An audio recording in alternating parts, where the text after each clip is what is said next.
Ass is hanging out as he makes a break upfield. Stepping back. Oh, he's copped a head right to the nuts. Cameron Munster's now putting his balls in Nick Meaney's face. I have no idea what the wasted world of sports is.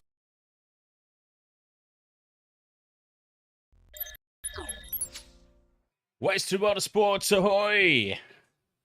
How is everybody doing this Friday night? Welcome to all the coverage of Friday Night Footy here at the Wasted World of Sports. I've really got to work on my timing because that must have just been so weird. Here's this epic intro playing. All these fancy graphics flying around everywhere. Oh, you! No, not so fast, you. You wait here for just a second. All these fancy things flying around and there was no music to go with it. Anyways, I will make this quick because she really wants to leave. Oh, she snuck out on me already. Okay. We have to acknowledge a milestone here before anything else this weekend. We've got a little milestone to celebrate. So we will do this now so that she can go and enjoy her night completely carefree for the rest of the evening. So let's go ahead and do it here. We've got to celebrate.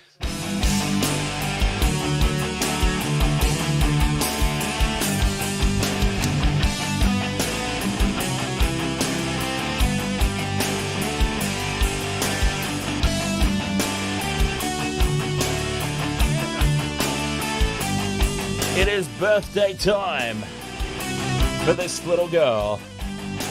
9 years old.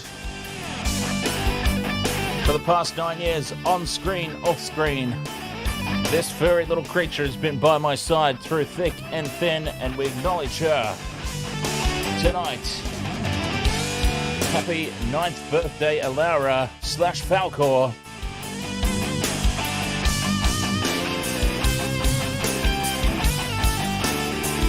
We salute you, and we hope that you enjoy your night, and we hope that the Bulldogs get up this weekend, if they're even playing.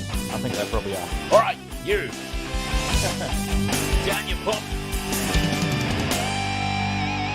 There you go. Happy birthday, Alaura. Enjoy the rest of your evening. And for the rest of us, the evening is about to begin. Wasted World of Sports, don't forget, you can jump onto the official Discord server and catch the live gameplay footage if you don't have access to it.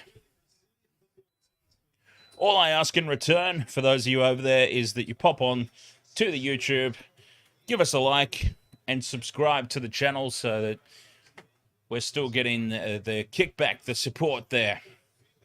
And I'm more than happy to continue providing that as a service. Just we'll keep that quiet. We don't want the powers that be, the NRL, to ever find that one out, do we?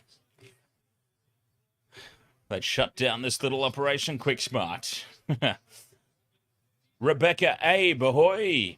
Welcome along. First game here tonight, Friday Night Footy. Titans v Warriors. The Warriors absolutely resurgent this season.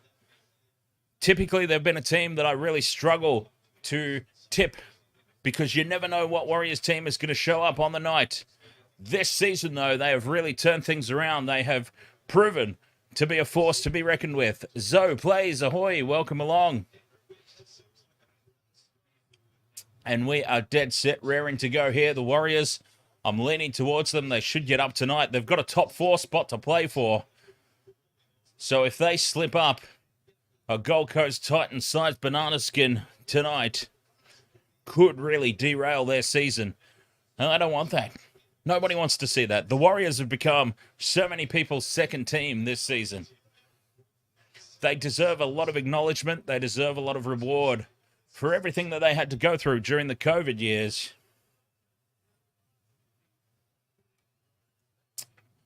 We want to see the Warriors do well. Vobsy, ahoy there, mate. Welcome along. Your weekend is set to be better than usual due to the Chooks winning a night game for the first time in 10 weeks. There you go. Unfortunately, I was occupied with some work stuff. Very, very big, long, busy day at work yesterday. So I wasn't able to bring you the game yesterday or last night, unfortunately. And it was, I was still getting nervous towards the end there, Vopsy, because very few of us went for the Roosters in the Wasted World of Sports tipping contest. I can't possibly stress how few of us went for the Roosters, of which I was one. I was one of the only ones. There was only 2 of us currently sitting in the top 10 that went for the Roosters. Everyone else was on board with Manly. I could never be on board with Manly. I'm sorry. I got a little bit nervous when the send-off happened. That was a bit of a laugh. Let's jump over to the main screen here as we are ready to kick off. It seems like there's some issues at the moment with... Oh, there we go. It's up. It's up and running. Sweet. I was going to say, it seems like there's some issues with the scoreboard, but apparently not. Oh, I'm excited. Friday Night Footy. I hope everyone is half as excited as I am. If you're half as excited as I am for the big doubleheader tonight, then it's going to be a great old night. And it is the Warriors here with first use of the ball. It seems like there's a lot of expats there in support of the Warriors at the Gold Coast tonight. And hopefully they can come through with a result, because I've got absolutely nothing against the Titans, really, but they're just one of those teams that just exist, in my opinion. I don't know any Titans supporters. For starters, I don't particularly care about them myself. They just exist. They're just there.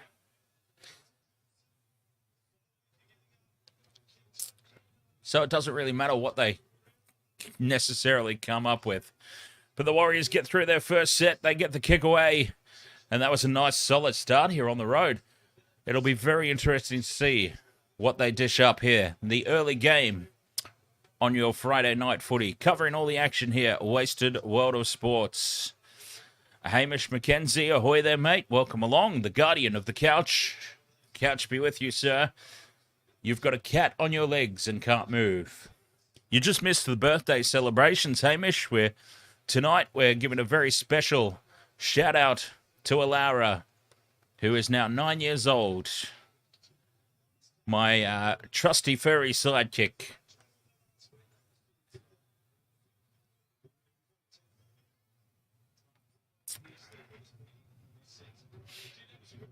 Your birthday's the end of the month? Well, the end of this month, obviously. The month that has just begun. Mr. Soul Glow himself. Witeni Zalesniak marching forward for the Warriors as they stay on the blind side and get up over halfway on tackle 4. They are really up for this, the Warriors. It's great to see Sean Johnson playing with renewed youth and enthusiasm. You must take a bow. Honestly, any talk, anybody other than the Warriors coach winning Coach of the Year is just ridiculous. Ridiculous conversation. I'm not even going to have it. I'm not going to acknowledge it. What he has done with this team is just remarkable. He's instilled belief and consistency. Okay, that Rabbitohs game aside, that Rabbitohs game in the wet, that was an absolute disaster. A blip on the radar it's proving to be as the Warriors march on towards finals footy for the first time in a very long time.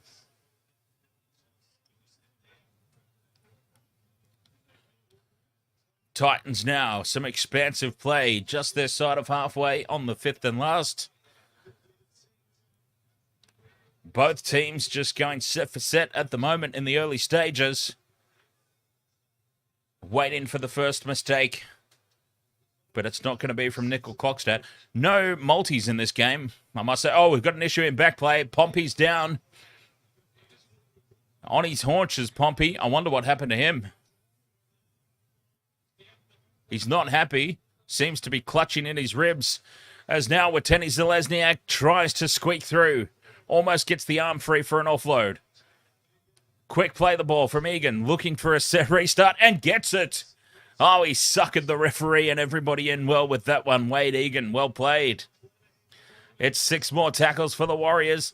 And that is the little mistake that was needed. That is the 6 again. Fobsy says, Dan, can you please talk up the Titans? I get nervous that you're going to jinx the Warriors. Oh, there's no jinx happening tonight. It's the Titans.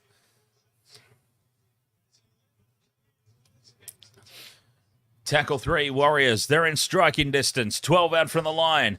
Great shape to the left, but it's a short ball, and it's Jackson Ford who gets close. He's taken down just 2 centimeters from the line. And the crash ball play was the go again. Probably not. They lose it forward. 2 crash balls in a row. It was 1 too many. And the Titans, they hold on.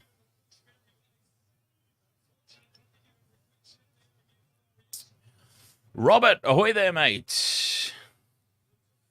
That's actually really fair, Robert. That is so fair.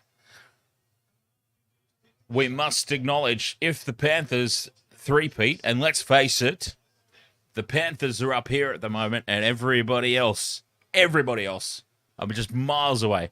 The Panthers should win this premiership in an absolute canter, no matter who is in the grand final with them. So that's actually completely fair. I guess we get all tied up in the Coach of the Year and the enthusiasm of a cellar dweller suddenly becoming a top 8, potentially a top 4 team when we think about Coach of the Year. But yes, let's absolutely give credit to Ivan Cleary and the system that's in place at the Penny Panthers. 3 in a row, and let's face it, in all honesty, they probably should be going for 4 in a row because I say it all the time, I talk about it all the time, you're probably all sick of me talking about it. Especially Melbourne Storm supporters, you're probably sick of me going on about it. But I'm sorry, the Melbourne Storm were completely favoured in that grand final in Cameron Smith's retirement year. Totally. I've never seen a more biased 50 or 60 minutes of officiating as I saw in that grand final to get the Storm well and truly over the line. So that it was too late for the Panthers to come back, and they still nearly came back and stole it. If that grand final went for 2 minutes longer, if rugby league was an 82-minute game instead of an 80-minute game, I reckon the Panthers still steal that at the death in Cameron Smith's retirement year. But the referee Sutton moved heaven and earth to make sure the Storm got up in that one. But anyways, I digress. It's not about that. The Panthers have since recovered from there and they've done 2 in a row. They're looking at 3 in a row. But it probably should be 4 in a row, let's face it. And that is a fair call. Ivan Cleary should not be, what's the word? Ivan Cleary should not be eliminated from the Coach of the Year discussions just because of how well the Panthers keep traveling year in, year out. As a matter of fact, it probably should keep him always in the conversation. But it is very easy. Oh, Witeni Zelezniak has just had his beautiful Soul Glow hair pulled there on the ground, and it's the Titans who get the penalty. It should be an immediate penalty and send-off to anybody who dares attack the Soul Glow. That should be a new rule that's enforced in the NRL. Do not go near the Soul Glow.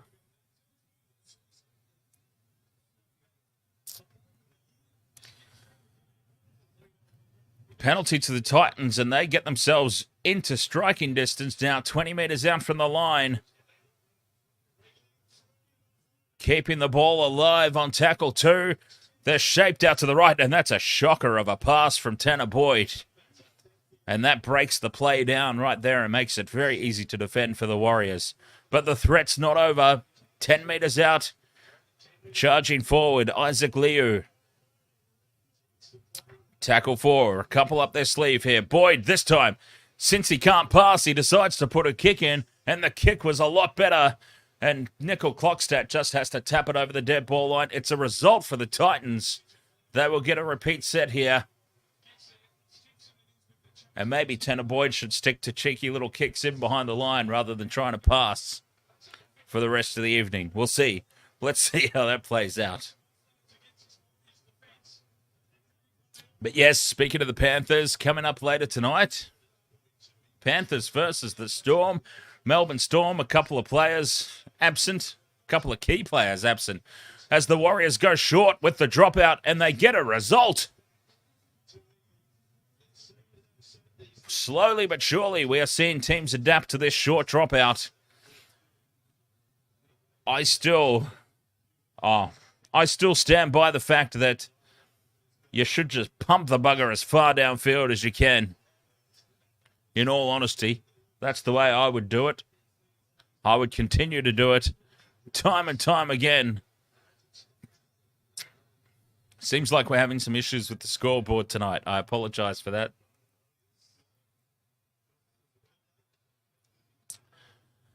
Maybe what's happened is as this channel continues to grow, the NRL is kind of like, we're not going to share our screen with this guy anymore. You're hogging all our bandwidth. How dare he? Well, what an odd little passage of play that was as I'm focusing on the scoreboard issues on the stream display. We'll try and get those sorted out. Never fear, we will try and get to the bottom of those. But an odd little play there on the last for the Warriors. A meek and meaningless turnover to the Titans, who are now shaped out to the left. They've got numbers if they can get it out there. They can, and now it's one-on-one. No, the sliding defense gets across and shuts down Cam Pereira before he can get started. The Warriors nullify a pretty serious threat there, to be honest. Titans were looking likely. They stay on the left-hand side. Foreign steps back in field. Nowhere to go, sir. Fifth and last. Boyd with the kick across field. Lands it perfectly, and it's tapped in again by the Warriors. Again, a Tanner Boyd kick yields a result and a set restart, or a repeat set for the Titans.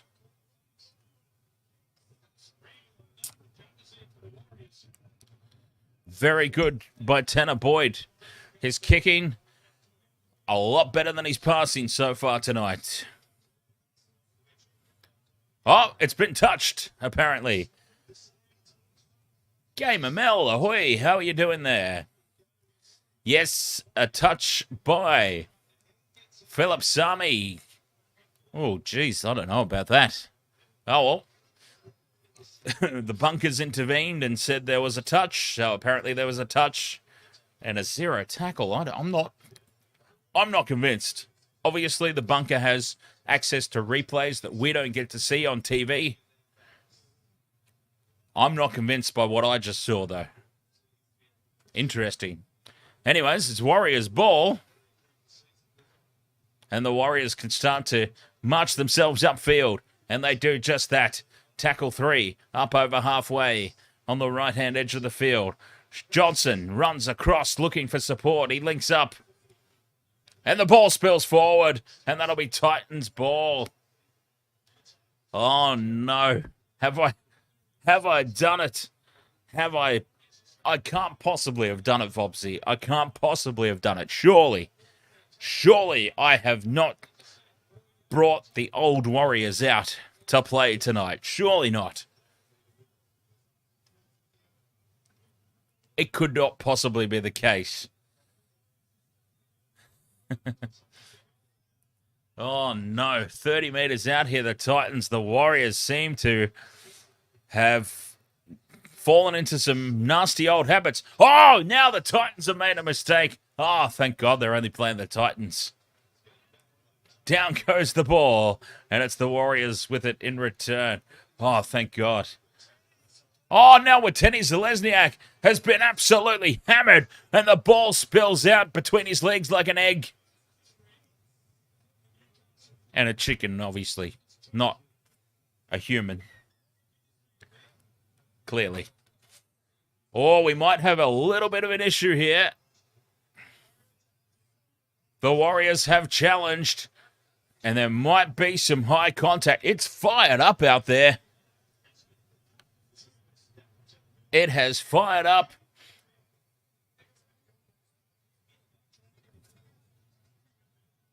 This is going to be a very interesting replay because this is either a Warriors knock on and they have lost their challenge for the rest of the game, or it's going to be a high shot, a penalty, a potential sin bin, and Warriors ball with Tenny Zelezniak running upfield. Here we go. The shoulder is dropped. We need a better angle than that. Has the shoulder made contact to the face? Is that what caused the mistake? Oh, here we go. Shack of Hearts, ahoy. Shoulder, direct contact to the face. This could potentially... I don't think that there will be a red card or a complete send-off this early in the game. But that was direct contact to the head. It's got to be at least 10 minutes. Oh, it's on report. And he survives the sin bin.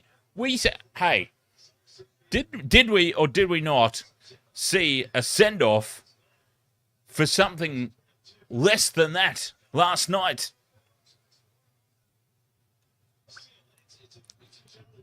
Anyways, a successful challenge by the Warriors.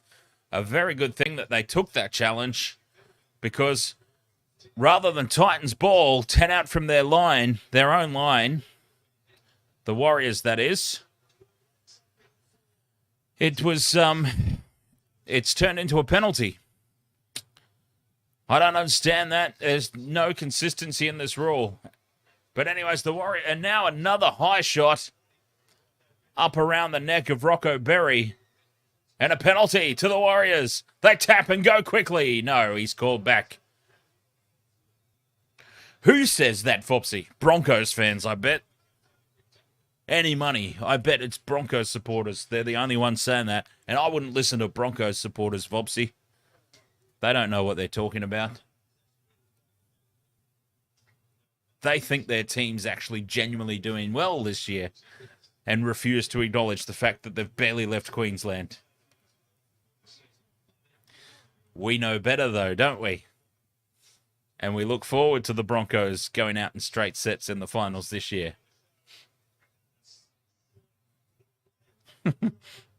Anyway. Warriors ball, Luke Metcalf. He's looking for somewhere to go. Geez, the Sharks, they must feel pretty stupid letting that guy go and keeping hold of Matt Moylan. They're lined up out to the right. Wateni Zelezniak cuts back in field.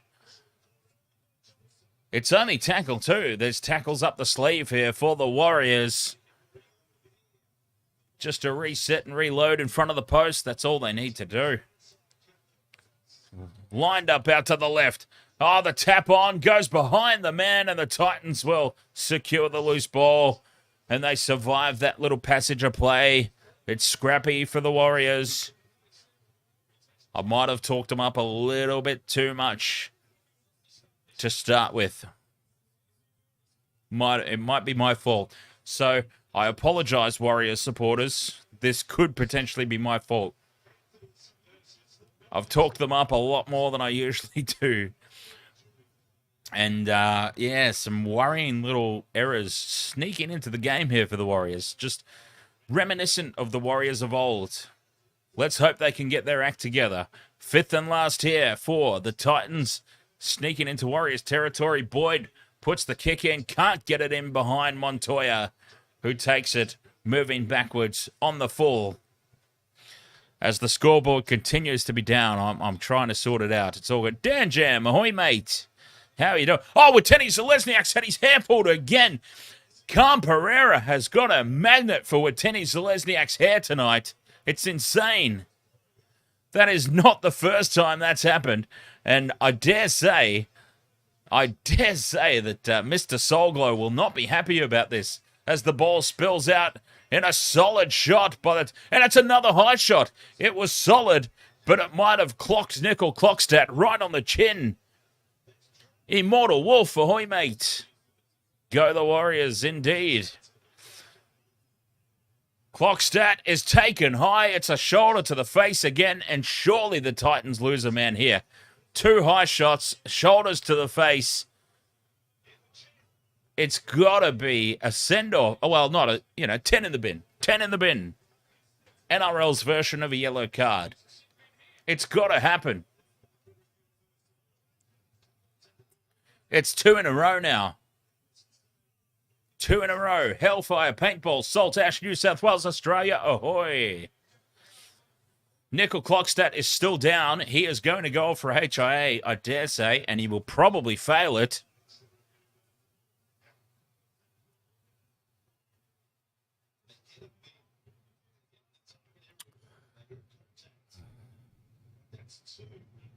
But that's 2 now in very quick succession.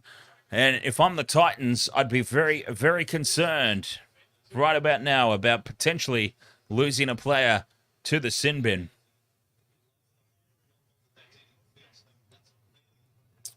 Shoulder to the face.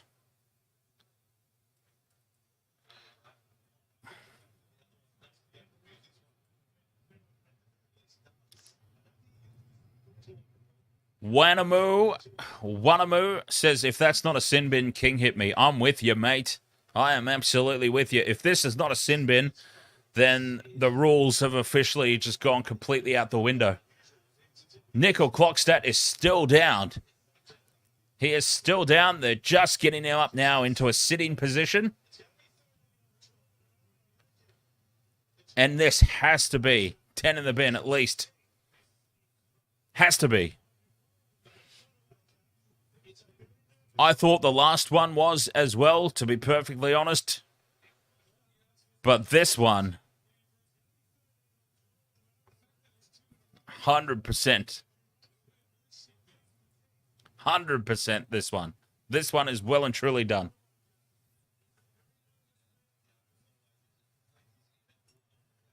Oh, boy. Vopsy says if he doesn't go to the bin, I'll let Nathan Brown knock me out with a baseball bat.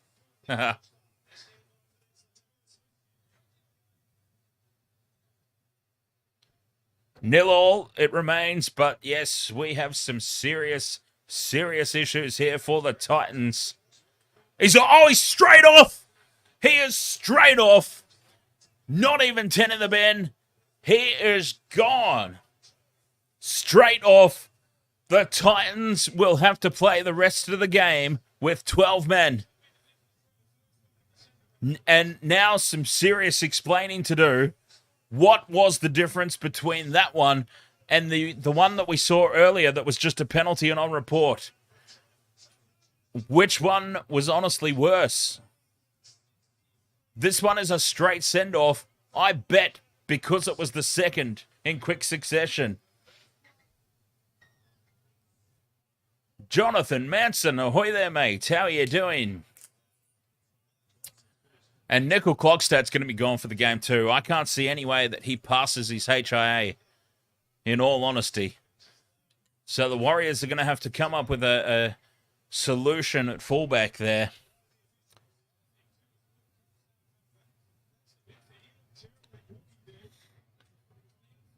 That is a straight send-off. Wow. Well, there's the solution for fullback.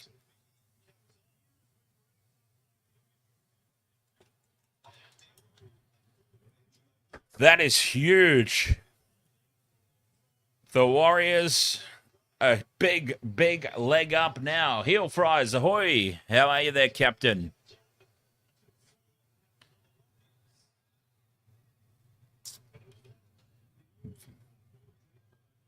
What can the Titans do to stand up against that? It is a long way to go in this game. The Warriors just have to play a simple game now. Draw and pass. The overlap will come. Points should theoretically start to flow pretty freely here. Anyone who's gone the Titans in the Wasted Water Sports tipping contest, nervous times await you. And here it is. The space has opened up to the right, but a little bit too enthusiastic there. The Warriors and the Titans were able to slap the ball down and prevent it from getting out wide. But it will be another full set of 6. They're challenging. They're challenging here, the Titans. Vobsy in the chat has said Warriors went from $1.40 favourites to $2 favourites the second the Titans player got sent off. That's actually, yeah, obviously anyone who's been with me here on the Wasted Water Sports for any length of time knows that I'm very big into the sports trading and whatnot. And there was a very successful trade-off that happened earlier because the Broncos are resting Adam Reynolds. Officially resting him. I actually think he might have a little bit of a niggle or something. Holy hell, the Broncos. The Broncos, they went from such short-priced favourites almost on an even keel with the Cowboys. And I made myself some cheeky little spending money on that trade-off. So, good to know. Thank you, Adam Reynolds. Cheers to Adam Reynolds for being rested, making me a little bit of spending money. Gary Jones, ahoy there, mates. How are you doing? Gary Jones says, surely the Titans fall apart soon, but the defense is crucial. Oh, what have we got happening here? David Fifita is up in the face of the Warriors. Bring back the Biff.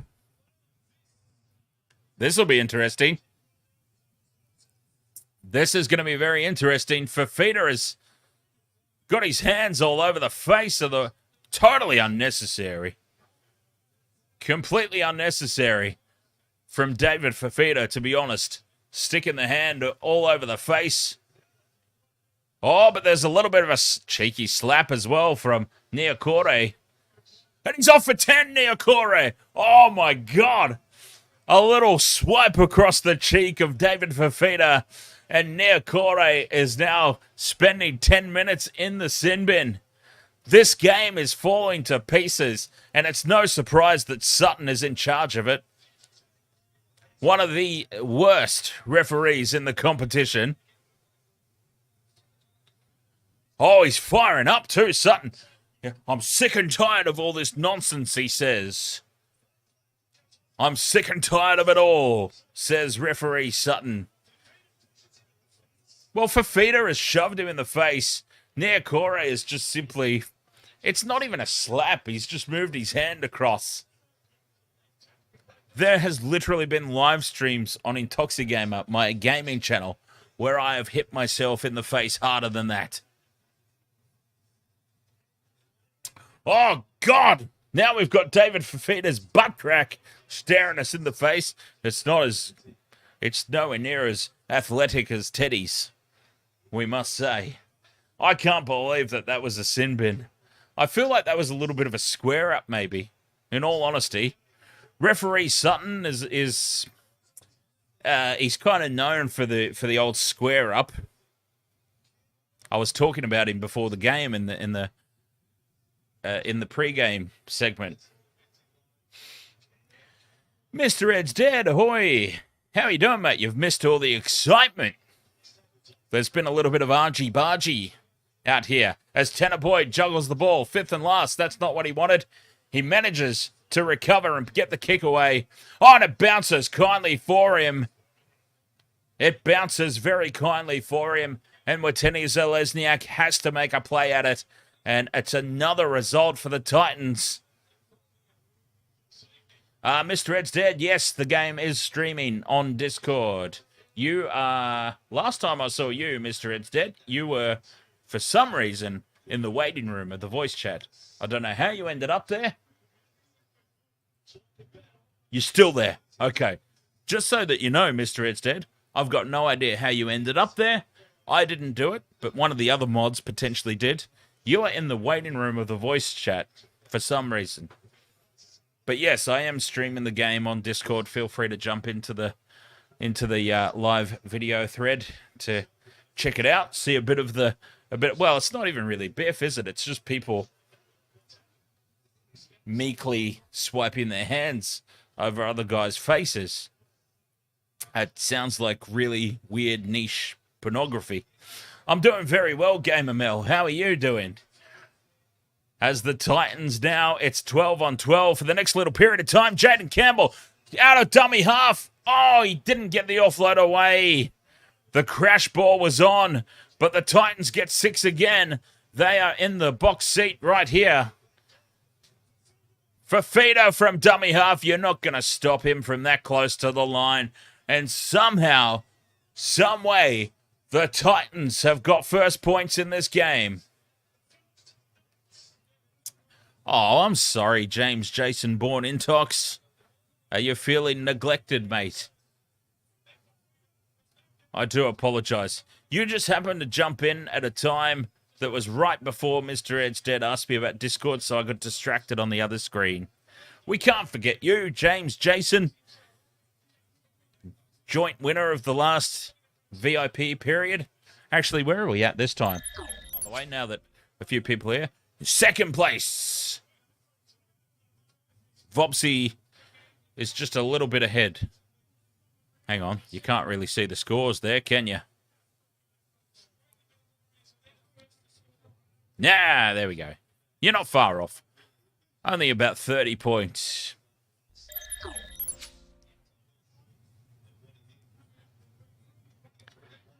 Four points to nil. The Titans jump out into the lead. Probably against all the odds, in all honesty. I feel like that's my fault. Michael DeTheory, ahoy. First try to Titans thanks to Sutton. Yes. Oh.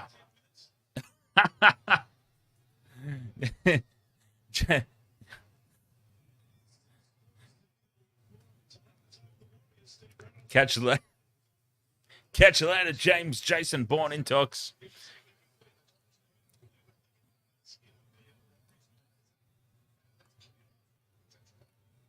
Vopsy says Warriors still end up winning. I think the man advantage will be too. It has to be. The man advantage for over the course of the game has to be too much. I don't know if he's joking or not, Jason Bourne. I have absolutely no idea if he's kidding or not.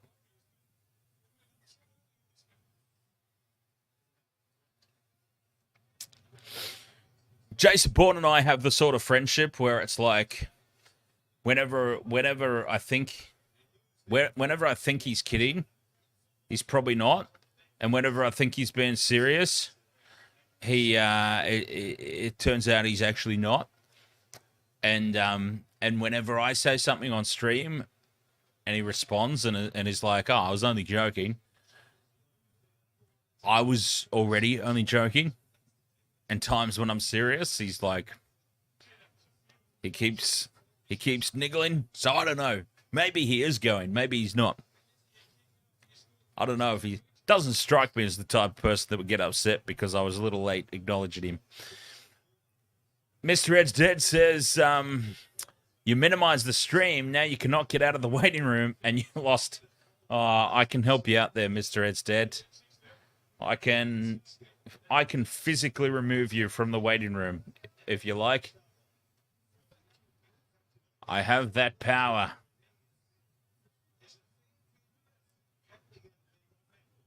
I can probably actually move you into the... I can move you into the watch games live. Shack of Hearts says, albeit the Warriors lost to the Sharks. When? When did the Warriors lose to the Sharks? I don't remember that.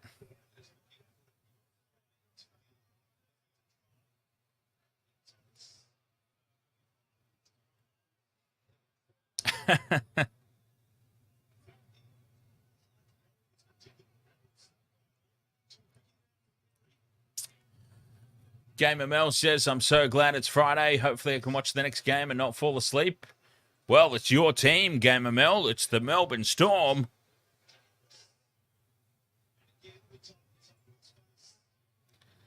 Oh, I'm sorry, Jason. Well, Jason Bourne, I do have a very nice surprise lined up for you in the coming 7 to 10 days. Don't you worry. Oh, the Titans get foot to the loose ball. The bounce is great for Khan Pereira, and he is away. And Khan Pereira, against the run of play, dives over in the corner, and the Titans have gone back-to-back. No, they have not, because referee Sutton is all the way down the other end of the field, calling a knock on. He has already blown the whistle, apparently.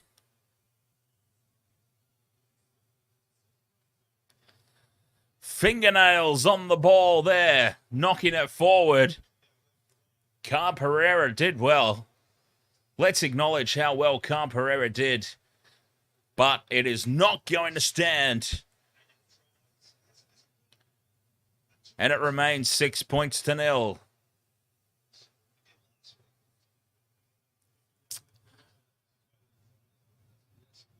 Oh, week 9 last year. I thought you were talking about this year's Shack of Hearts. Okay, I'm sorry. I was going to say, I don't think the Sharks have beaten the Warriors this season. Last year you're talking about. I'm with you.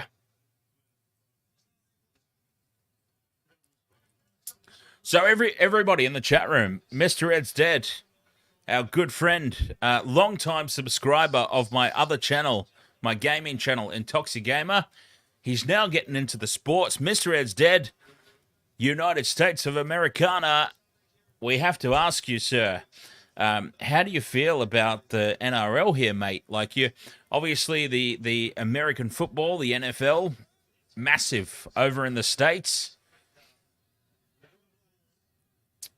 How do you feel? How are you enjoying it, Mr. Ed's Dead? Just how converted are you into the love of the rugby league? We're curious to know.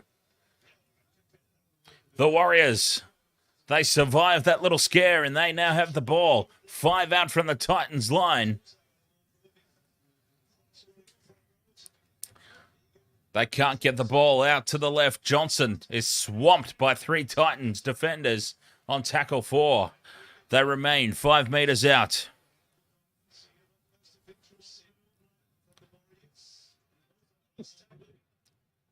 Fifth and last, they go to the right. Johnson with that big left foot step. Oh, that's impressive. Sean Johnson turning back the clock. When was the last time we've seen that sidestep? Fools them all, plants it down, but we have a little something to look at here. Referee Sutton wants to send it upstairs. There's a potential obstruction, I'm guessing. Let's have a look at... Whoa!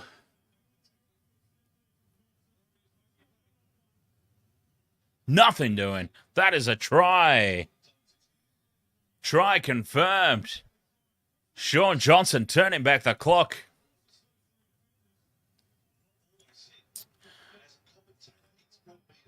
Oh, sorry. This is not Sutton. This is Ben Cummins. Okay.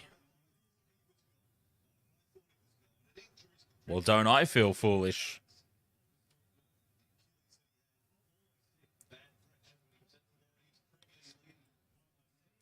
Thank you, Shack of Hearts. Mr. Ed's Dead says, grew up into sports, but sadly, professional sports I do not support. Greedy, overpaid superstars, nor the owners. Well, there you go. I always enjoyed rugby, but never had much of a chance to watch. Well, there you go, Mr. Ed's Dead. There is a lot of money floating around in the American sports, isn't there? I played baseball.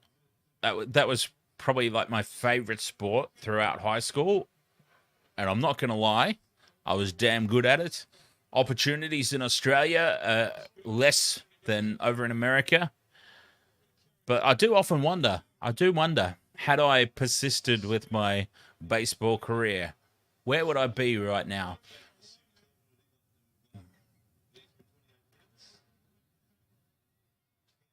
I actually think if anyone has seen the TV show Eastbound and Down, that's probably a fair reflection of how my career would have gone.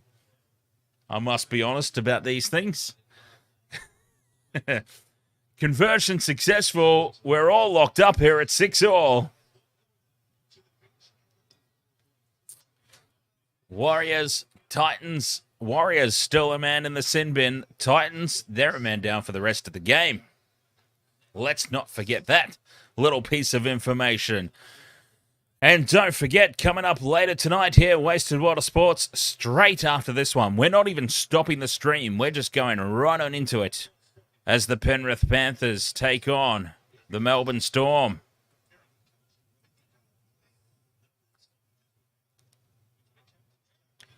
David Terracotta. I'm probably not saying that right, and for that, I apologize. But David has said that was a wake-up call for the Warriors. Let's go, Warriors, indeed. They survived that little scare, didn't they, with the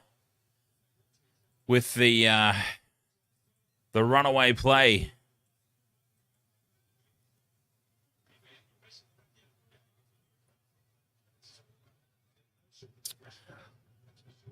And down the other end of the field they go.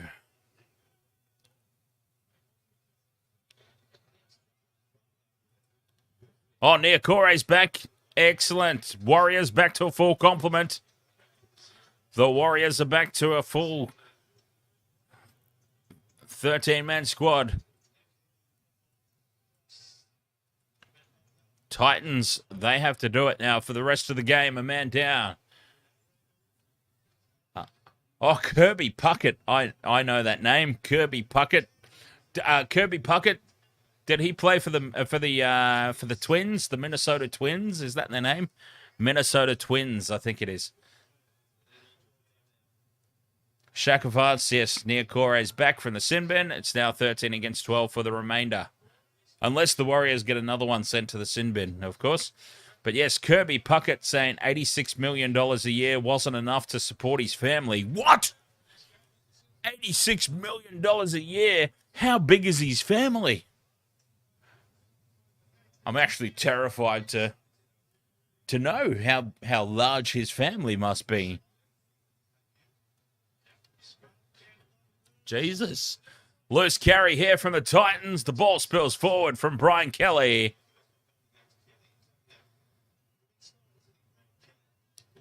And the Warriors will have the scrum feed.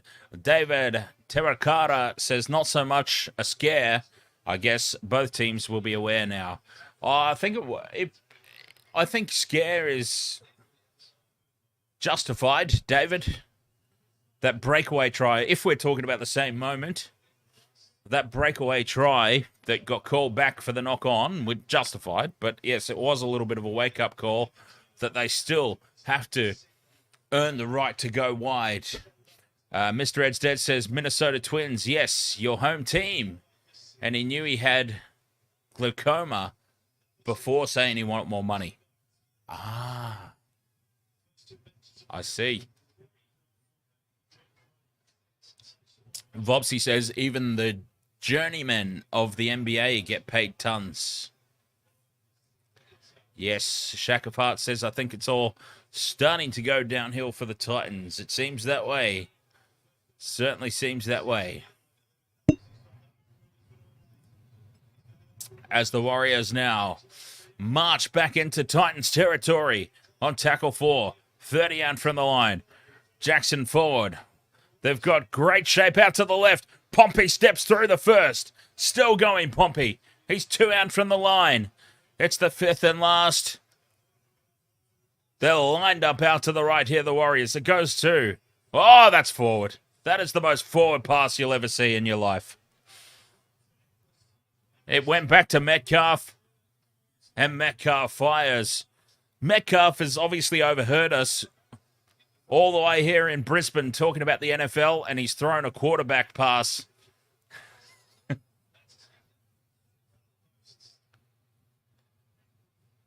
It's about as far forward as you can possibly throw a ball in the NRL, and it was rightfully called by referee Cummins.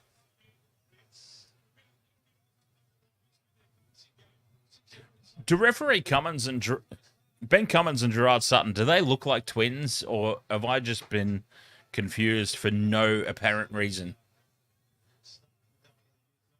It seems like a very big mistake for someone doing a YouTube sports commentary thing to make. I feel like that guy who... I feel like that poor... I think it was ESPN. Has anyone seen that interview on ESPN? The guy who got the poor bugger that got Samuel L. Jackson and Lawrence Fishburne confused. I think it was on ESPN, and it was Samuel L. Jackson who's come on for an interview, and the host starts launching into these questions about the Super Bowl commercial, and Samuel L. Jackson is just like, "What Super Bowl commercial?"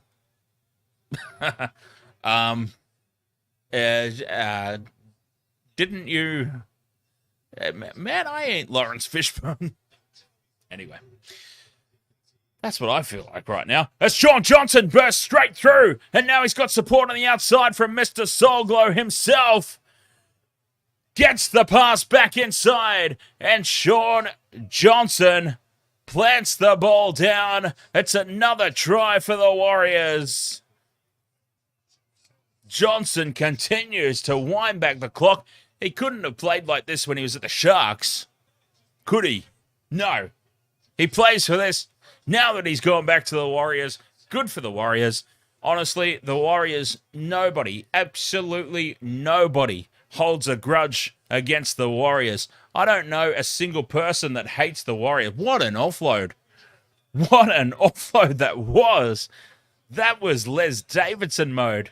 Les Davidson, for those of you who don't know, old school tough nut player. He could find an offload out his anus. And Weteni Zelezniak has somehow found an offload there in a 3-man tackle. Sean Johnson winding back the clock.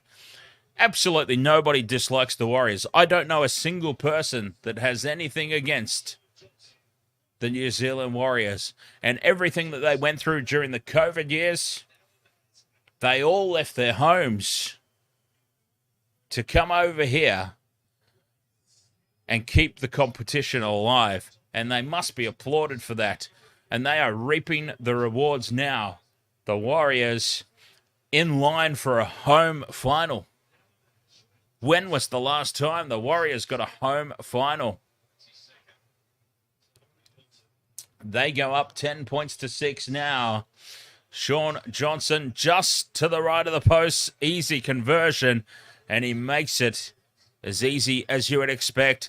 12 points to 6. The Warriors, don't forget, have a man advantage for the rest of the game. Titans, an early send-off for a high shot. 12 points to 6 it is. Mel, ahoy there. That's my man, up the waz. I do honestly wish that the Warriors supporters would stop calling them the waz. Honestly. But hey, whatever. It's not the end of the world. It's not like the Viking clap. I just wish it never happened. But anyways.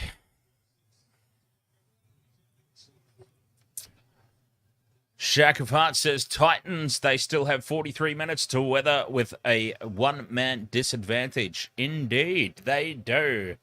Oh, and the Titans are looking, the Warriors looking to make full use of that extra man advantage. They had the overlap, but it's Montoya spilling his beans. Oh, the overlap was there. Montoya just had to hold the ball. And the Titans are going to get an opportunity before the halftime break. Vobsy says, Dan, do you think Broncos win tomorrow, or do I cash out after the Panthers game? Oh, mate, honestly,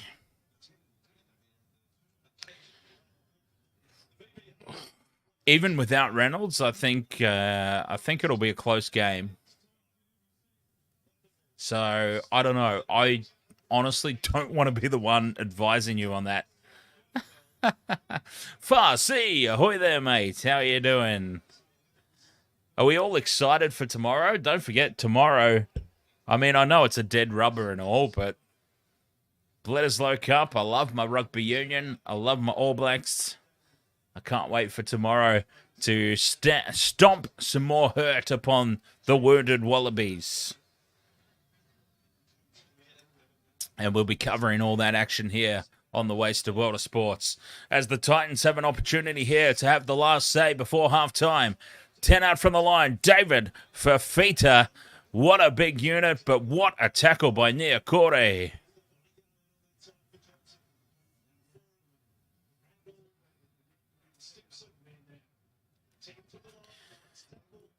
Hey, Dan Jam, how are England? How are England travelling now that Eddie's moved along? I apologise for not being all over it like I probably should. I'm wondering who took over the coaching role since he left. Mel says Sean Johnson said he likes that saying "up the waz" versus "let's go Warriors." Oh, well, fair enough. Hey, look, I am obviously just out of touch and don't understand it. It's fine. I mean, look, don't even get me started on the Viking clap for the Raiders. At least it's not the Viking clap. I just think Waz sounds, I don't know. Waz to me makes it sound like a bunch of crybabies. The Waz. The Waz.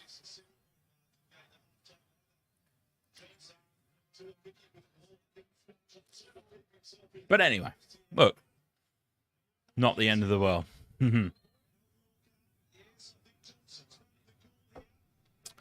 Oh, Warriors keep it alive. They're 10 meters out. We thought the Titans were going to have the last say in the first half, but they won't. Metcalf takes it to the line. He's taken 5 out. 5th and last. This will be the last play of the first half. They go to the right. Where's Sean Johnson? There he is. Johnson, dummies. Now fires a huge cutout pass to Watene Zelezniak. They're claiming obstruction, the Titans, but that ball has been thrown so far out wide, we can't possibly be thinking about an obstruction here. Sean Johnson has thrown a 3-man cutout pass. He did run behind a defender, but surely the distance that pass was thrown negates it. Surely. Oh, I mean, to the letter of the law, but still. I think they're going to get this taken off them, in all honesty.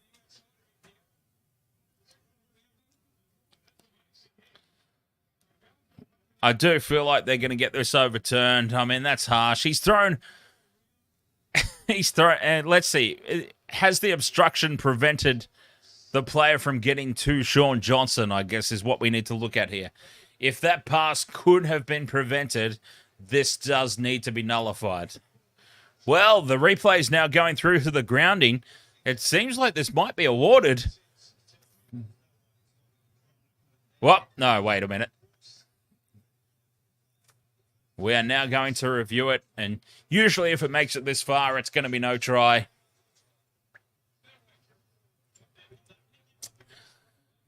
I think the important question to ask here is could there have been a play made at Sean Johnson? No. Absolutely not. There is absolutely no way a play would have been made at Johnson. He's fired it off. This has got to be a try. Unbelievable. No try.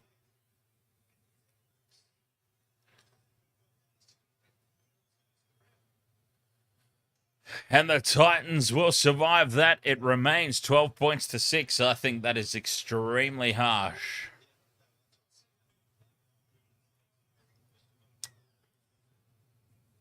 That is an extremely harsh call. Shack of Heart says it's not about whether or not it affects the pass being thrown. It's about whether it affects their defensive structure. Yes. Again, this, yes, Shack of Hearts, yes, but this is where it comes back to the letter of the law, isn't it? Comes back to the letter of the law. There was absolutely no way the defenders were getting out to Watene Zelezniak. So therefore, the question ultimately should have been, could a player have had an attempt at Sean Johnson? But anyways, Jared Ford, ahoy there, mate. Jared Ford says, my mate finally gets a run for the All Blacks. Shawnee Stevenson, Hibiscus Coast boy like SJ. In regards to SJ, like in the Wars, it's because they're absolutely loving the fan support this year. Oh, absolutely. Look, I'm taking nothing away from the fan support. I personally, it's a personal thing. I personally think Wars just sounds crap. I can't help that. Wars sounds, it's a terrible shorthand for me. Farsi says, happy new haircut, Dan. I haven't had a haircut. Oh, no, sorry, I haven't had a haircut. I've just tied my hair. I've just tied my hair in a ponytail. And the ponytail just happens to be, like, up there atop my head. It's still there.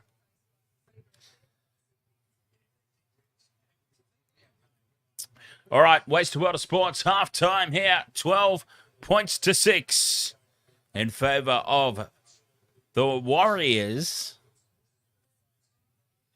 I'm going to have a quick break for halftime. We will be back for all the second half action. And don't forget, coming up straight after this, the stream is not ending here on your Friday night footy. I am sticking with you all the way through. We're pulling a doubleheader.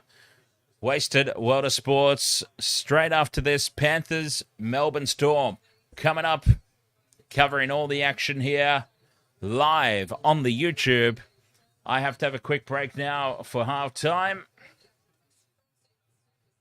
Let's suss out all the second half action. Coming up after this.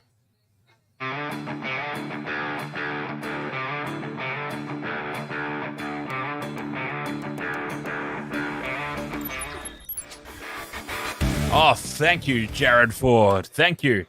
You've been open mouth scolding anyone calling them the Waz. Yeah, terrible nickname for a team. Terrible. All right. Be right back.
Wasted Water Sports. How is everybody doing?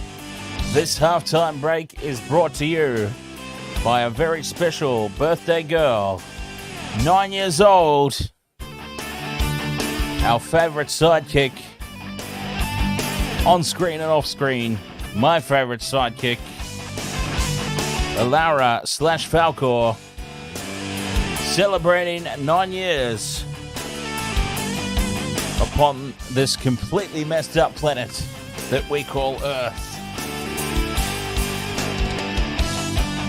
A very special celebration for you Miss Alaura.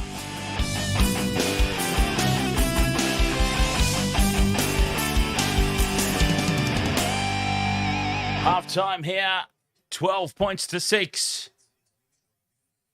in favor of the Warriors over the Titans. They will have the extra man advantage for the next 40 minutes, of course. It's their game to lose. I don't wish to jinx it in any capacity, but it's really their game to lose. When you've got an extra man, I mean, we have seen it happen before. As Shack of Hearts stated, we've seen it happen to the Warriors before. Surely it's not going to be against the Titans, though. Farsi, Alaura / Falcor is 9 years old this week. That's a huge number for a dog.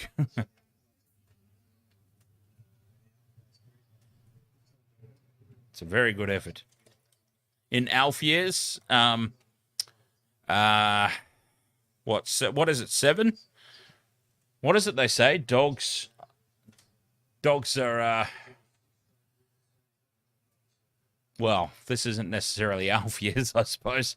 But what, dogs are seven times human years? So 9, she would be, what, 81?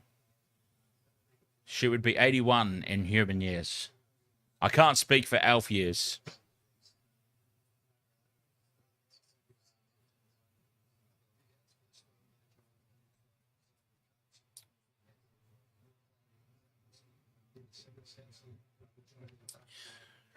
David T says, wow, give that cat a beer. What cat? A cat?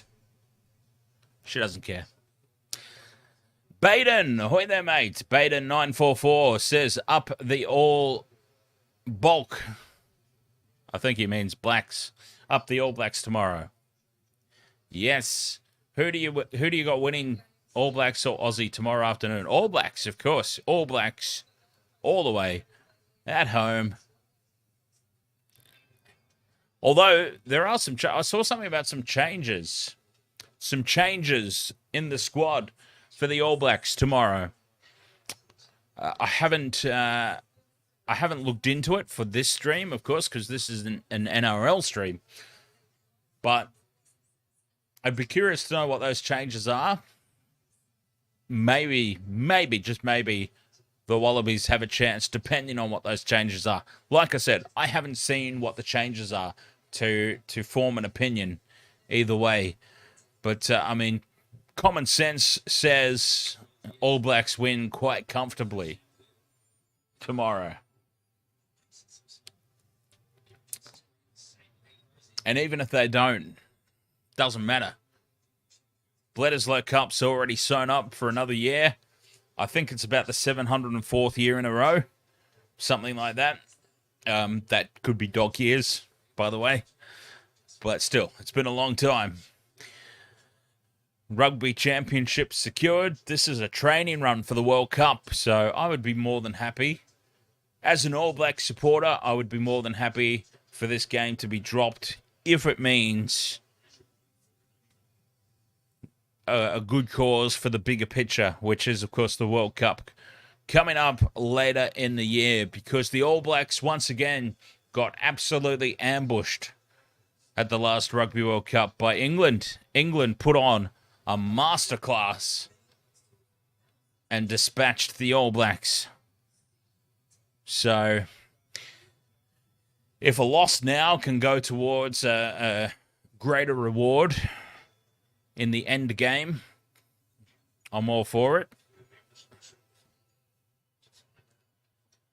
But honestly, in all honesty, it's hard to see it happening with Ian Foster in charge. I don't feel like Ian Foster is the kind of coach that's got a solution. He took over a very successful team. I mean, he moved into an unlosable position, and he managed to lose so much over the course of his tenure in charge of the All Blacks.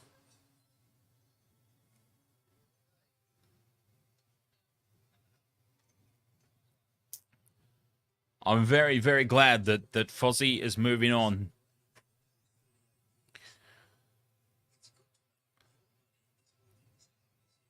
David says Australia are walking into a slaughterhouse tomorrow. Go the mighty All Blacks. Vobsy says, chuck me in a Wallabies jersey and I'll win it for Australia.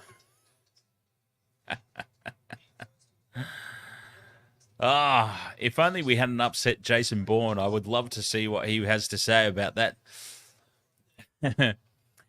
Obs Omar NRL edits. That's not a send-off, and I support the Eels.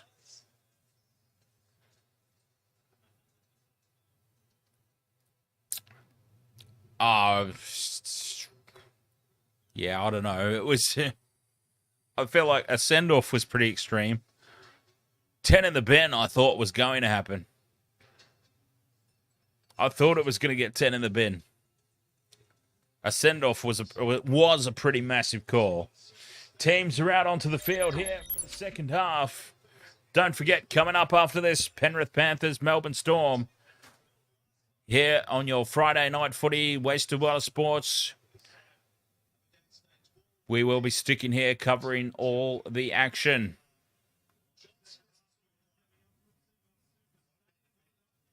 Oh, last night was disgraceful, Shack of Arts. I did.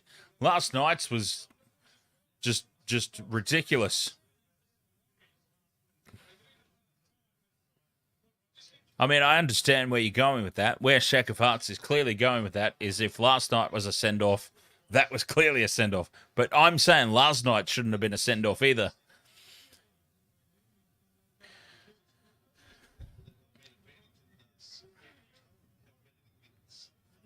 Underway we are here, second half.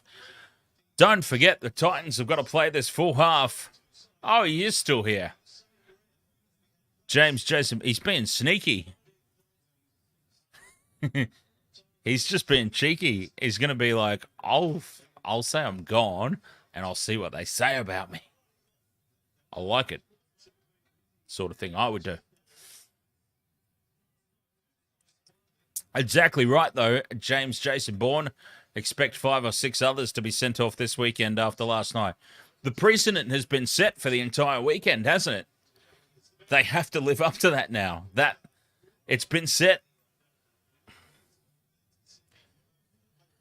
One thing that I didn't get a chance to do during the halftime break is have a quick look at who has... Oh, nice. Okay, so you did actually go. You weren't just taking the piss. Nice. Oh, I love me some seafood, especially some oysters. I am a fiend for oysters.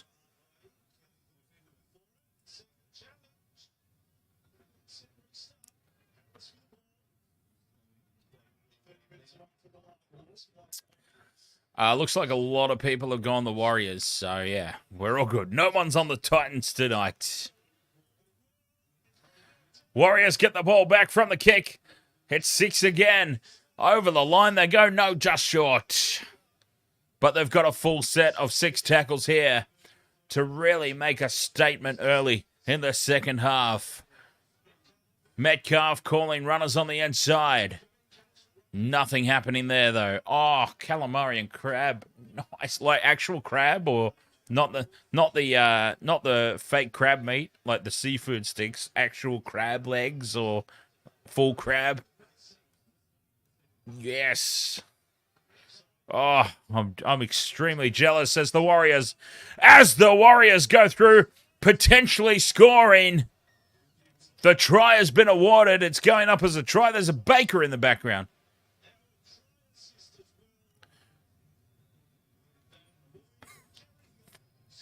It's gone up as a try. He doesn't look too enthusiastic, to be honest. Jackson Ford, I believe it was. Has this ball come down to Jackson Ford? Yes, it has. He didn't seem too enthusiastic about claiming the try, but we'll see. Johnson, the inside pass to Ford. The tackle is missed by the Titans. Try has been confirmed.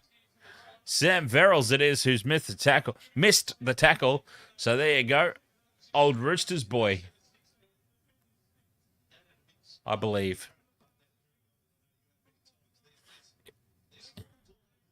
Oh man, I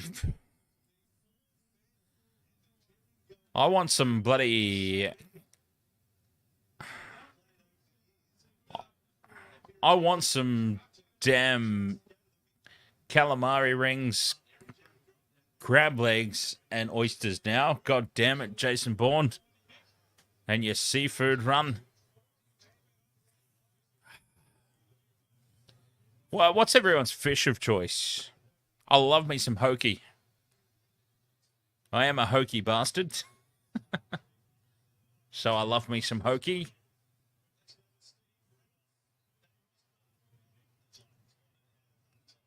Dan Jam says mackerel. There we go. John Dory for Obi. Cod for Farsi. Mr. Edstead says yum, but the oysters need to be cooked. Oysters kill Patrick. I can go along with that. Otherwise, fresh oysters. Jared Ford, there we go. Gernard Hokey Snapper. 18 points to 6 now in favour of the Warriors. Robert says, bro, Warriors now and forever. Wouldn't want to be anyone else. Well, I wouldn't mind being the Panthers, to be perfectly honest. Mr. Edstead says, we have great rainbow trout. Nui112MS says, stream the game. Obviously someone who doesn't understand broadcasting rights. A newbie that doesn't understand broadcasting rights. I'm amazed. As the Warriors now burst upfield, and it's going to be another try. Luke Metcalf under the sticks. Luke Metcalf was let go. Oh, it's a forward pass. Oh, never mind. A forward pass has been called. And the enthusiasm of the Warriors is brought back to earth. Where was the forward pass? Dylan Walker, it must be here. Dylan Walker, yes. Metcalf's way ahead of him. And that is actually a great call. Jason Bourne says whiting, flathead, and sword. Oh, swordfish is good, yes. Actually, I'll tell you another one. I quite like flounder. Flounder's a good one as well.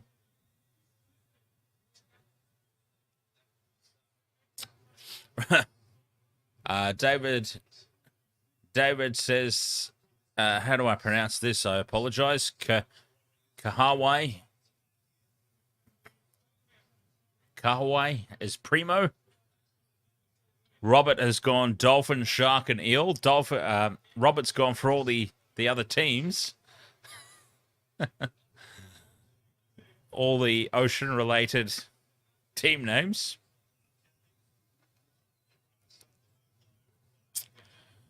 But yeah, flounder's good.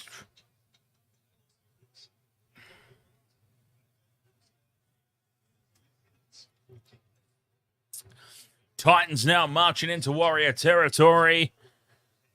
Jaden Campbell stepping, beats the first. He's still going. Jaden Campbell still going. Can he link up with any support? He's 20 out from the line, running crossfield, and makes himself an easy target. Fifth and last. Boyd puts it high into the corner. Oh, Montoya has lost it, Montoya. Oh, Montoya. Butterfingers Jones tonight. I don't recall seeing Montoya hold on to the ball all evening. And he's dropped another one. This was a difficult catch, though, to be fair.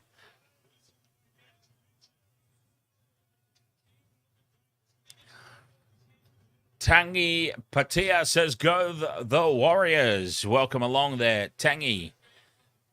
Or Tangi. Tangi or Tangi? Either way, I'm probably wrong. Tangi or Tangi or something else completely. Welcome along either way. Very nice to have you along here. Yes, we are definitely on board with the Warriors this evening against the Titans. I thought they might have done a little bit more damage, to be honest, with the extra man advantage.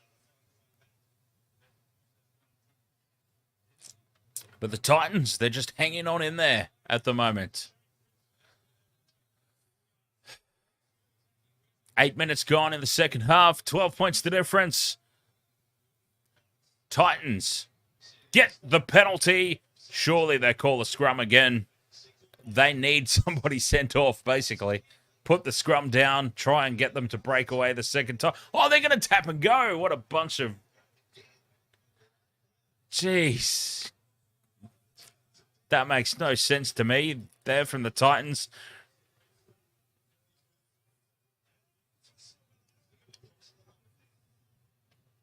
But anyways... 4 penalties to 3, in favour of the Titans. They're a metre out from the line. Fifita now, the crash ball, running the inside channel. And he's taken high, I think. Oh, we might have a little bit of an issue here. If there's any consistency in this game. Nervous wait here. Dylan Walker. Oh, you can't send him off for that. You can't send him off for that. Fifita had already had his legs chopped out. He was falling. And Dylan Walker hasn't even made contact. And common sense has prevailed. I don't even think that was a penalty, to be honest. That was not even a penalty, in all honesty. But anyways, it's Titans ball. 10 out from the line now. Tackle 2. What can they come up with? They're doing this a man down, the Titans. The fact that they're still within somewhat striking distance is commendable, I suppose. But also, just what are the Warriors doing? They should have put this game to bed already. 5th and last now. In front of the post, 10 out. Tanner Boyd steps. Tries to do a Sean Johnson, but you know the problem? He's not Sean Johnson, and it doesn't work. Oh, he tried to do the exact same play that SJ did earlier, but Tanner Boyd, you, sir, are just not Sean Johnson, and therefore it's a failed attempt, and now a penalty to boot. A penalty to the Warriors. And this will be a very relieving escape from their own territory. How funny was that, watching Tanner Boyd try to do what Sean Johnson does? Yeah.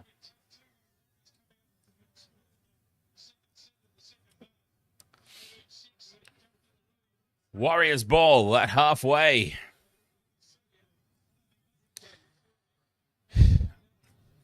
They don't have to do anything ridiculous here. They've got a 12-point lead. They've got the extra man advantage. Jason Bourne says, Dan, if you ever go to watch the Panthers at Penrith, there's a Crab Shack restaurant there, now brand new. Oh, very nice. I mean, it could happen. Obviously, my dad is a huge Panthers fan, a Camden boy. I wouldn't put it out of the question that we end up there at some point. Speaking of my dad, don't forget, I haven't decided whether we're going to make it. We're probably not going to make it a channel membership thing. I'm very 50-50 about making anything a channel membership thing. As Tanner Boyd now breaks through the first up tackle. He's 10 out from the line. On tackle 4. We'll hold that thought. We'll hold that conversation. Campbell puts the kick in. This could be a try. Stimson dives on the ball. The kick through from Jaden Campbell. It's going up as a try. And Tanner Boyd is in much distress in back play. 18 points to 10. Kick to come. The Titans have managed to score a try, a man down. Unbelievable. It's Jaden Campbell with the kick through. I'm fairly certain.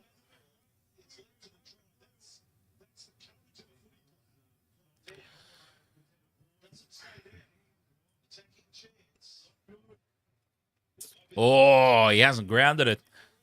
I don't think has he grounded it? Let's have a look. Stimson. Yes, he's grounded it. That's a try. Oh, the Warriors are somehow still in this game. That is a try. So, yeah, we're going to do... My dad and I are going to do a... I don't want to make it a members-only thing. But maybe I'll have like a... maybe I'll keep the chat room to some sort of exclusivity, if that makes sense. So maybe you'll have had to have been a subscriber for... I don't know, 6 months or something. I don't know. Haven't really thought about it that much.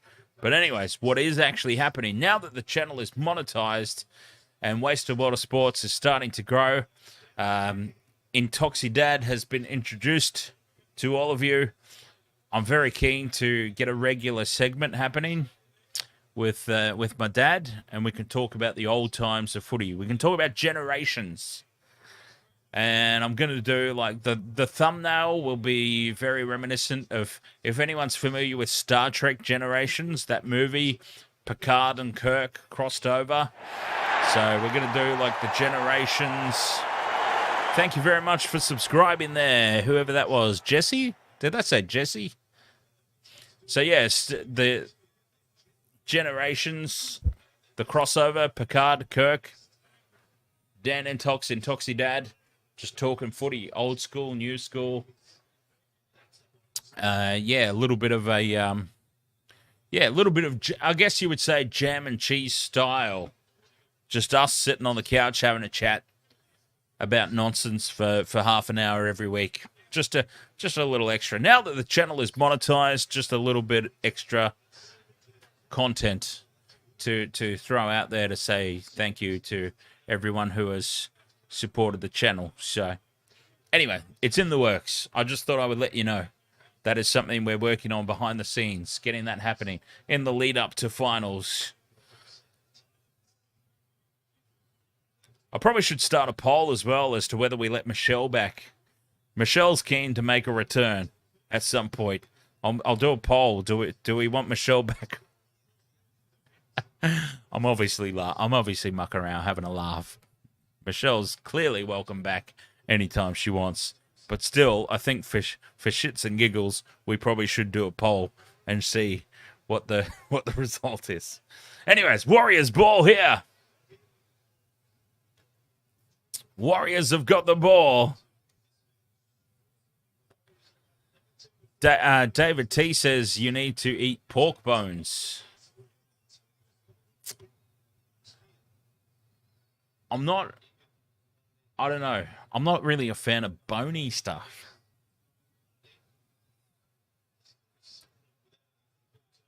Big fan of boneless meat. Not a fan of the bone. Sorry. Not a fan of the boning. Dan Jam says she doesn't strike me as the type that would listen to the outcome of a poll. Exactly right. Exactly right, Dan Jam. It wouldn't matter anyway. That's why I'm saying we should do it just for a laugh. Just to see, out of curiosity, what the result would be. And honestly, it doesn't matter to me either. Michelle is obviously welcome back. Absolutely anytime. She got very, very upset around State of Origin period, as she typically does every year as a New South Wales Blues supporter. Got very upset around Origin time and bailed on the whole thing. I always knew that she would want to jump back at some point when Origin was done and dusted and everything calmed down a bit. I always knew she would want back. She's more than welcome back. I'm just having a laugh. I just think it'd be hilarious to do a poll and just see what everyone thinks. Do we let her back or not? They are fussy. Yes, the stress balls are still a thing. I do. It's my fault. The stress balls, the key rings is all completely my fault. Just life gets in the way of everything. And, yeah, I should never... Upon reflection, I should never have even mentioned them because it's going to happen. It's just taking longer than expected because I pour my money into more important things come along, basically. More important things come along. The stress balls and the keychains, they're going to be fantastic when they do come along, and they are coming along. But I just basically have to get to a point in time where, oh, Jaden Campbell's broken away on the kick return. What a great run. No, I appreciate that, Farsi, but yeah, I probably overcommitted. I probably overcommitted too early to the whole merchandising thing. We probably didn't have enough of a following for me to justify doing it, and so yeah, it just keeps getting pushed back. You know, bills come in for other stuff, and it keeps getting put on the back burner. But they are still in the works, and they are still coming. Fifth and last now, Titans 30 out from the Warriors line. Boyd puts the high ball up. Oh, and it's taken well at the back there. And a penalty inside the 10. It was a great take by... I do apologise to this young fella who is in at fullback for Nickel Clockstead, that I don't know how to say his name. Tuaupiki. I do apologise to him. What do we got there? Welcome along. Oh, that's Ed K.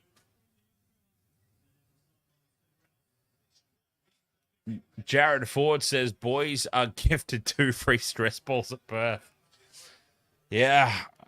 Speaking of those stress balls, I've reached that age. I'm a bit worried about my right one. I don't know if it's normal or not. That right one just, yeah. A little bit more tender than normal. Anyways, what the hell is this? Why are we talking about this? This is not a conversation to be having here on the stream. I apologize. Was that you, Mr. Ed's Dead? I apologize. I don't know what just happened. I can't see at the moment. At the moment, I do not have my studio set up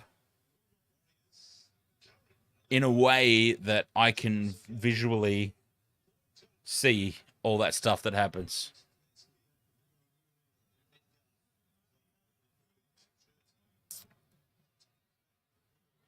Yes, I'm in the stadium.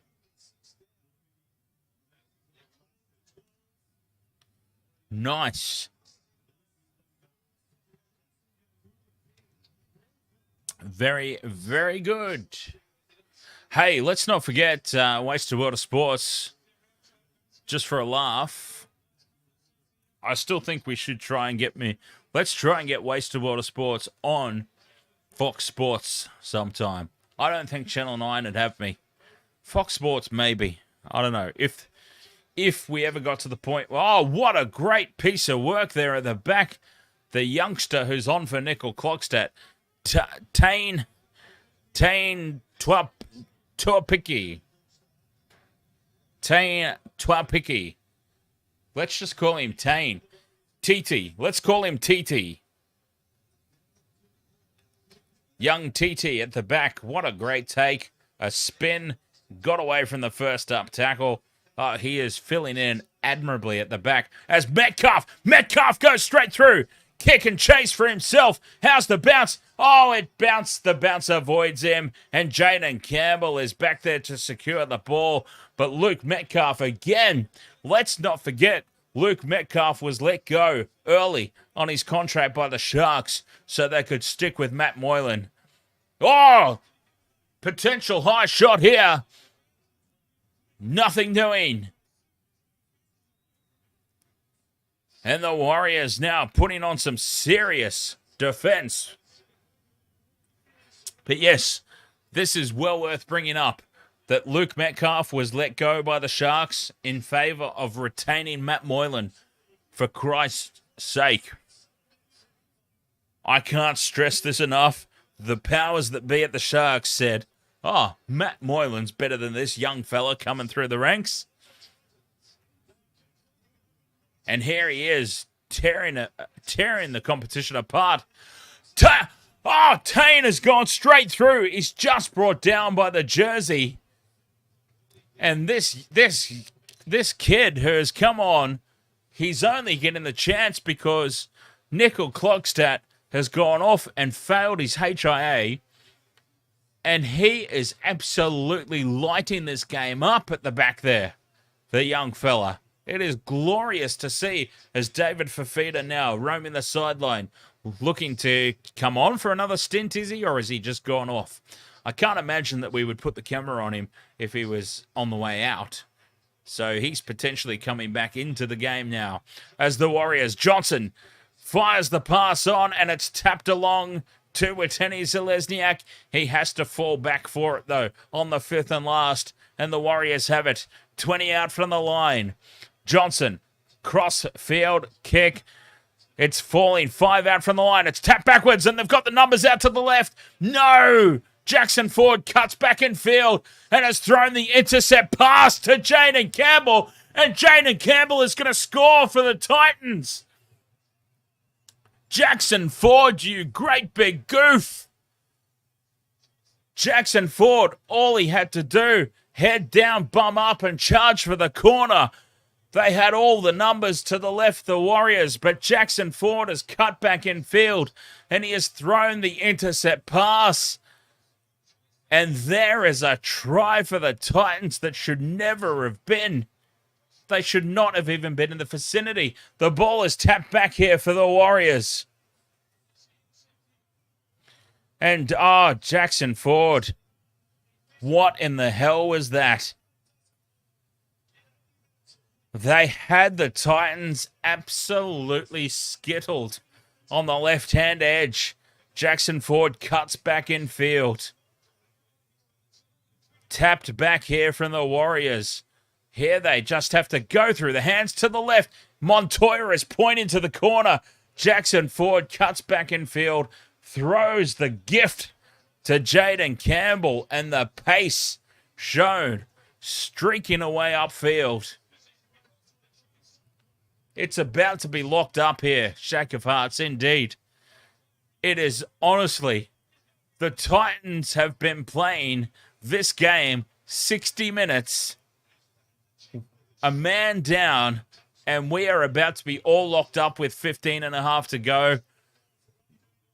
Jackson Ford, if Jackson Ford and Jared Ford are any relation, I probably wouldn't be admitting it right about now. What was he thinking? Honest to Christ, the play was to keep on that left-hand edge. I know that he's a forward. He is a forward standing out on the wing. Probably didn't back himself, but it was still the play. He cut back in field into all the traffic and then just popped a loopy little ball up. And Jaden Campbell says, thank you very much. And this conversion, it's not a gimme. It will take some kicking, but it will lock us up.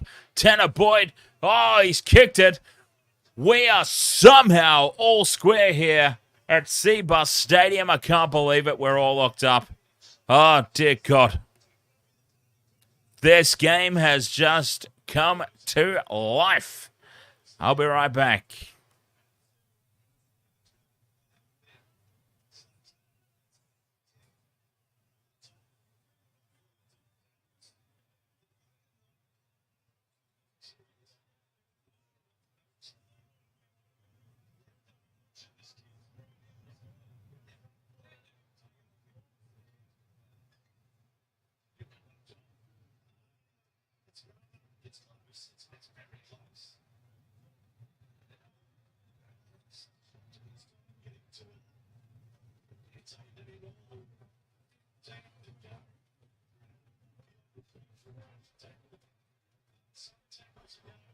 Back underway we go. Oh, Far C says it's great to see Mark Tukey still going strong in the centers for the Dolphins. What? Are you talking about Tuare? Are you being a cheeky bugger and talking about Tuare? Haha.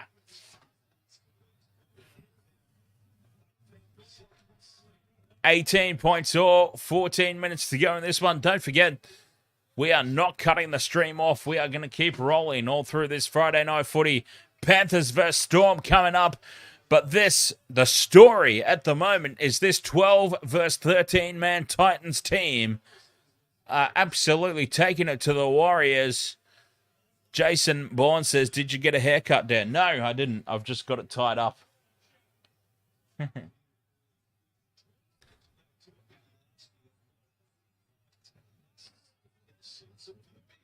Hey. Jason Bourne says, it's good to see Mark Tukey calling wasted world sports. Hey now. I'm not that big. I mean, look, I love Mark Tukey. I've played a charity game with Mark Tukey. And I'm all for the Jack Black doppelganger. But come on, Mark Tukey? I haven't honestly gotten that big, have I? If I have, I need to take a serious... No offense to Mark Tukey. I've been in punching distance of the guy, so I don't want to offend him. But, yeah, I mean, hopefully I seriously haven't gotten that big.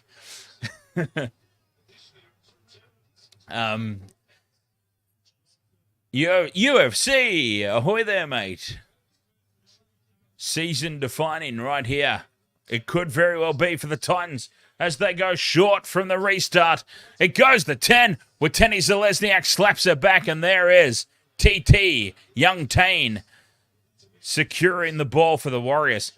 He has had a fantastic game since he's come onto the field.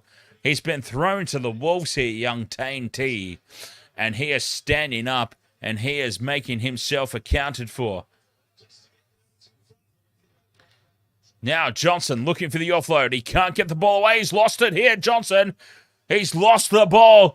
That's the Sharks, Sean Johnson, right there. They're challenging, but that is the Sharkies, Sean Johnson, right there. That's what we as Shark supporters we're used to seeing from Sean Johnson week in, week out.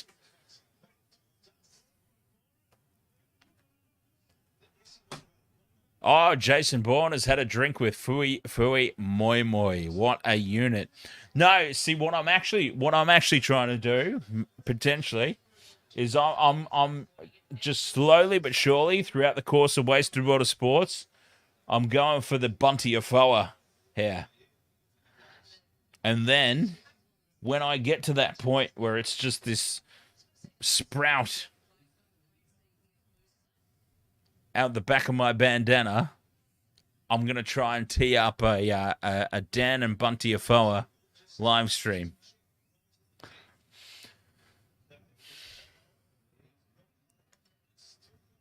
I know I'm not there at the moment, James. I'm just saying that's what I'm working towards. Sorry, James Jason. James Jason, I know I'm nowhere near that yet. It's what I'm working towards. It's the end goal. You've got to see into the future and see the end result. Challenge successful. Sean Johnson has been deemed to have not lost the ball. And it remains tackle 3 here for the Warriors. I can't believe that I'm looking at the scoreboard and I'm seeing 18 all. 10 out from the line though, Warriors.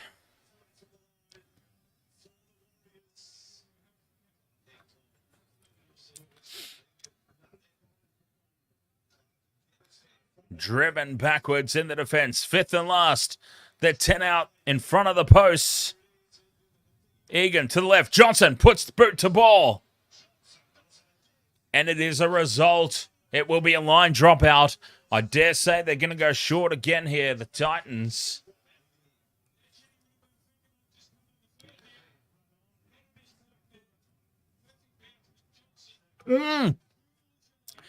Yes, cheers to Pee-wee. Yes, the actor playing Pee-wee Herman passing away this week. 70 years old, I believe.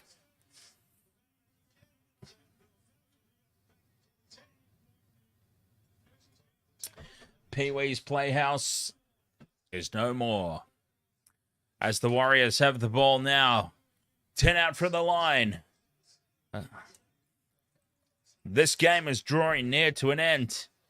18 points all. I can't believe it. Metcalf, short ball. Jackson forward. He gets close to the line. A meter out. They're close here, the Warriors.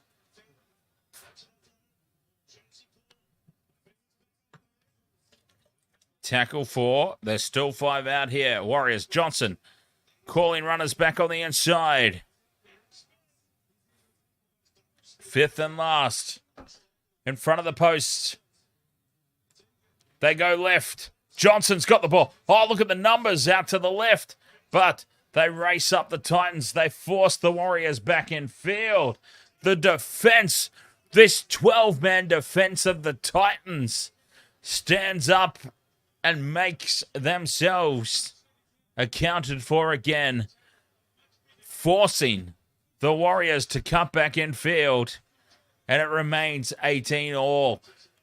You have to stand and applaud this Titans defensive effort. You really do. The Warriors, they have let themselves down on more than one opportunity, but still, stand up and applaud this effort in defense by a 12-man Titans team.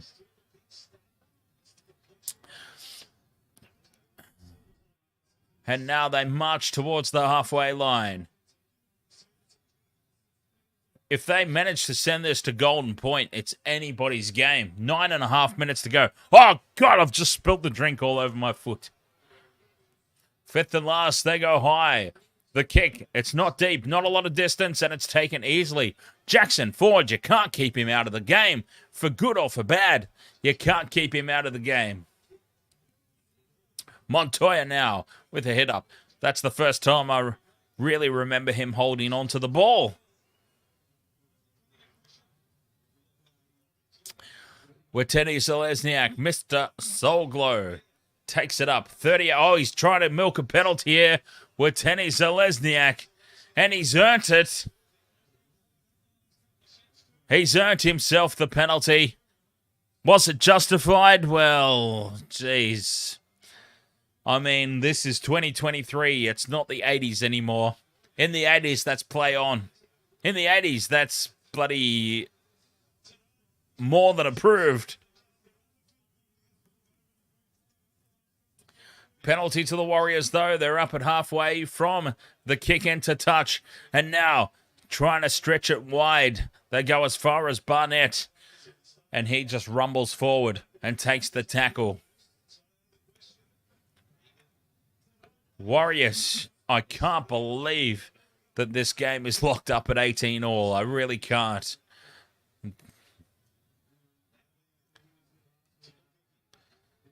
Stepping Tane T. He has had a blinder since he's come onto the field. Tackle 3 now. Warriors marching into Titans danger zone. Barnett with another hit up. They're 11 out from the line. To the right they go. Sean Johnson calling runners on the inside again. It's Sirenen, Bailey Sirenen, 5th and last. Now it opens up. 2 out from the rock. And diving over the line to score is Tohu Harris, the captain. And that is a big-time captain play right there. Right beside the posts. 4 points is about to become 6. 22-18 kick to come. The Warriors, they've finally taken advantage of the extra man, but it didn't come from out wide. They took advantage of the gap, just a couple out from the ruck. Titans failing to shuffle the defensive line there. They've obviously been firing defenders out wide to cover. And finally, the Warriors have cottoned onto it, and they've taken a run up the inside channel. 6.5 minutes to go.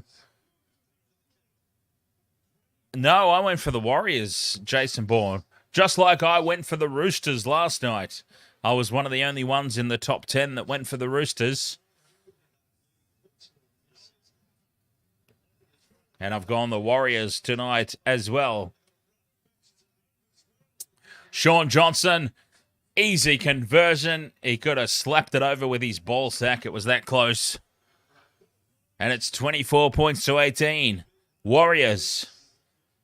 6 minutes to go in this game. It is theirs to lose with the extra man advantage. They've done their best to keep it competitive, though, to be perfectly honest. I mean, they really should have put this game to bed. They really should have had this game put to bed quite some time ago.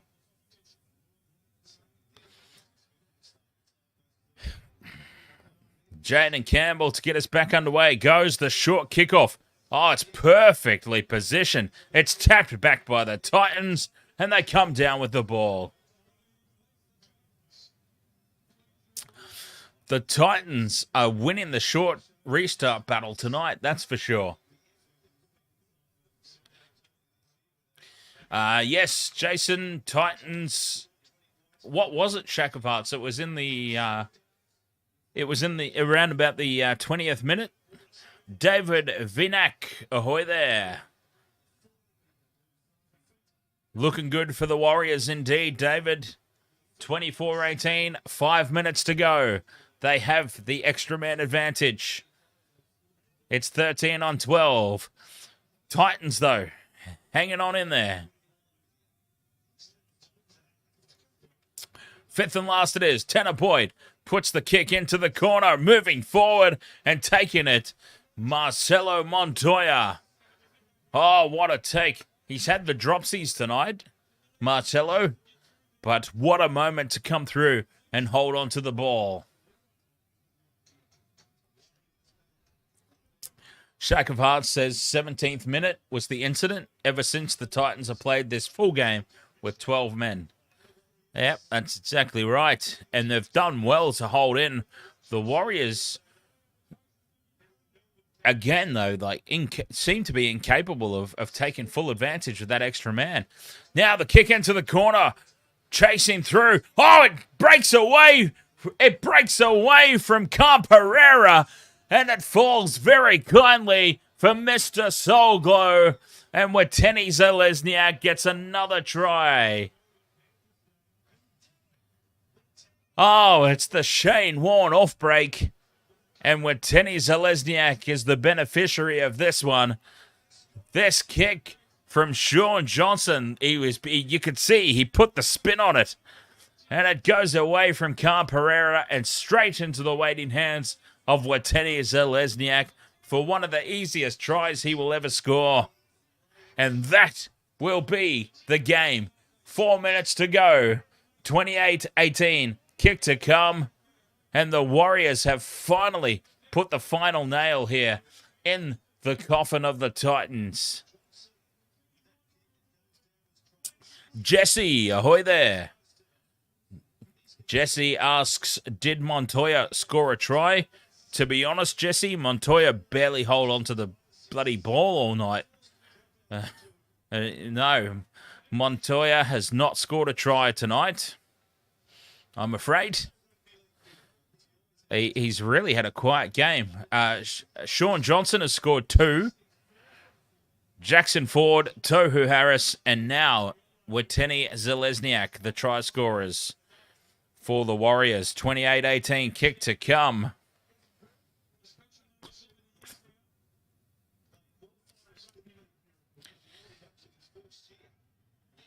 Sean Johnson from out wide. He wants some more points.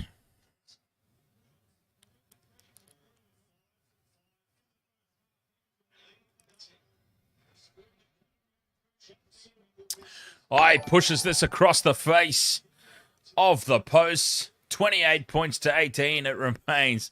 Oh, dear God. do a Pee Wee Herman impression. Oh, the pressure's on. Jason Bourne with the super chat. Thank you very much. Celebrate the first super chat from Jason Bourne. Cheers. Thank you very much, Jason Bourne. Oh, a Pee Wee Herman impression, eh? Putting me on the spot. Titans go short with the restart. Warriors, though, nullify that. Rocco Berry.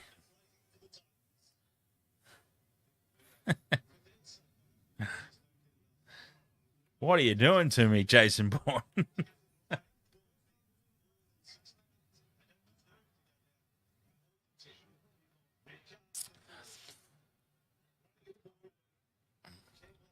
Flop out the right ball. Farsi, that's the one causing me problems. I don't really want to bring that into the equation.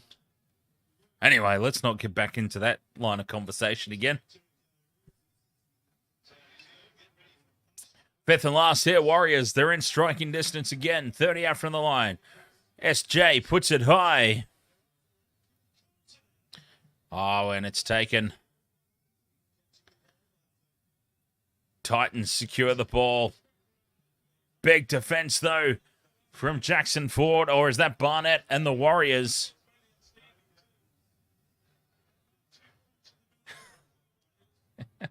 Best impression. I'm not really an impressionist, is the thing.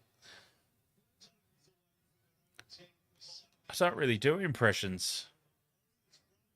Apart from Mrs. Doubtfire. I do a fantastic impression of Mrs. Doubtfire.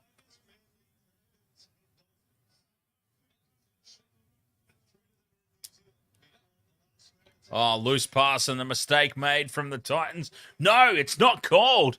They get away with that one. I thought for sure that was a knock on. And, well, it's knocked on now. And the Warriors will come away with it. 1 minute to go.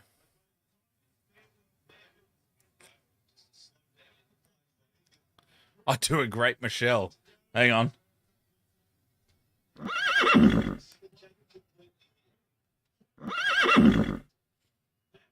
You're right, I do. No, that's not nice. That's not fair. How dare you, Jason Bourne?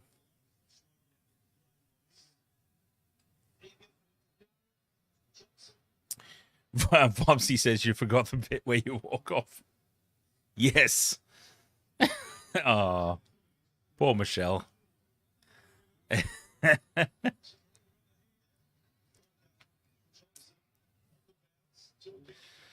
Davey Koss says, does that put the Warriors top four?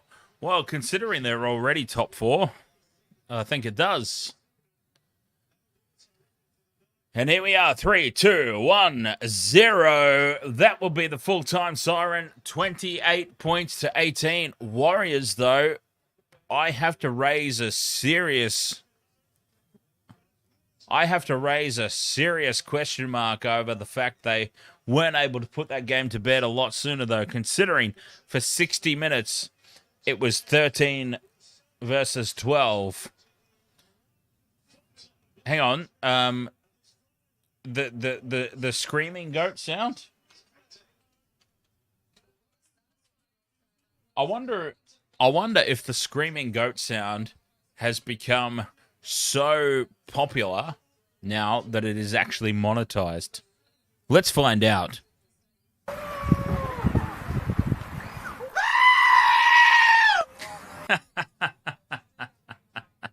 Oh, after all these years, that's still funny.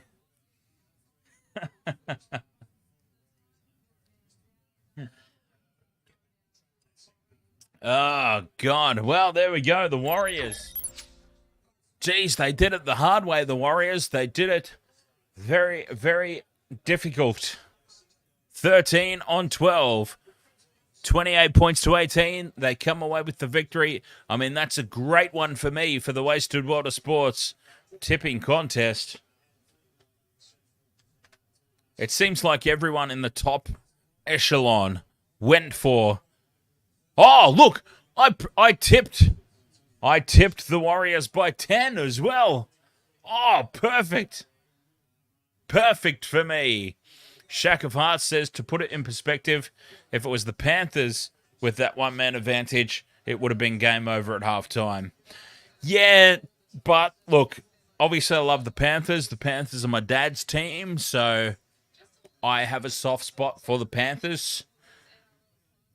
But one can't compare themselves to the Panthers at the moment. They're just miles ahead. I mean, it's basically the Panthers' competition to lose for the next 4 or 5 years. Let's be honest. Let's be completely honest about it. The NRL Premiership is the Panthers' competition to lose for the next 4 or 5 years. I'm not even joking about that. The Panthers have become the new Melbourne Storm. I mean, they're just always going to be there. For the next 4 or 5 years at least, they are going to be there. Dead set. Will, ahoy there, mate. How are you doing? You fell asleep listening to the stream and you woke up at 18 all. Oh, I didn't even know you were there, mate. You didn't... You either made yourself known and I missed it, or you didn't make yourself known, Will. You're like, I'll sneak in and I'll see if he says anything bad about the Broncos this week. Haha.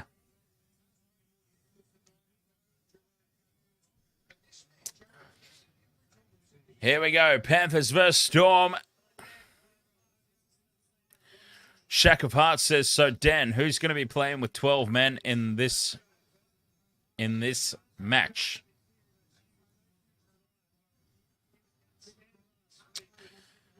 Probably no one. Ashnil Prasad, ahoy there, welcome along. What's your prediction on the next big one? Well, the next big one, of course, is getting ready to begin. The Melbourne Storm are out onto the field. Melbourne Storm, of course, tonight, they're without Jerome Hughes. They're without Xavier Coates. Jake Ponchi, ahoy. How are you? Whoa, hello. Sorry, cheerleaders.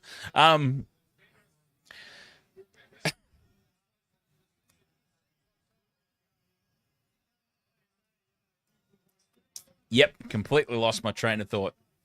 All right, Panthers running out onto the field. Special needs kid leading them out, apparently. It's probably not fair, but...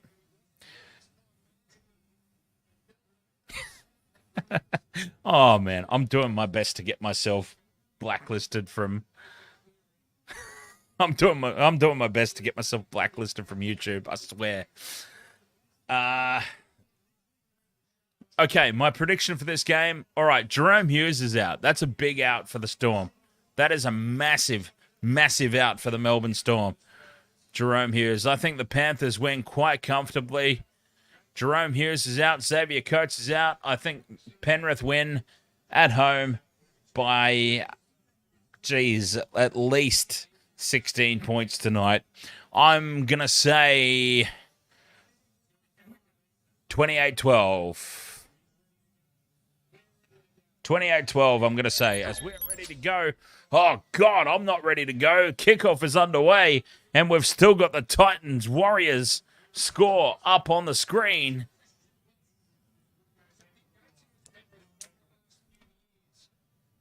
Panthers, they will get first use. No, they won't. Panthers kicked off. Jeez, I've already made my first mistake, and the game's not even 30 seconds old. But we're underway here. Panthers Storm. Honestly, this is a preview of the grand final. Just without Jerome Hughes, without Xavier Coates. The grand final will be both teams at full strength. Mark my words. This is the grand final this year. Hands down, 100%. As Melbourne get through their first set unscathed.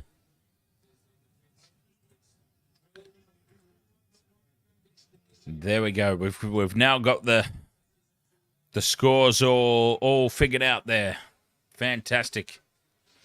Will's Will says, please, not a grand final between Storm and Panthers. Please, no. Well, it's going to be the Panthers versus someone, Will. It's that simple. It will be the Panthers versus somebody.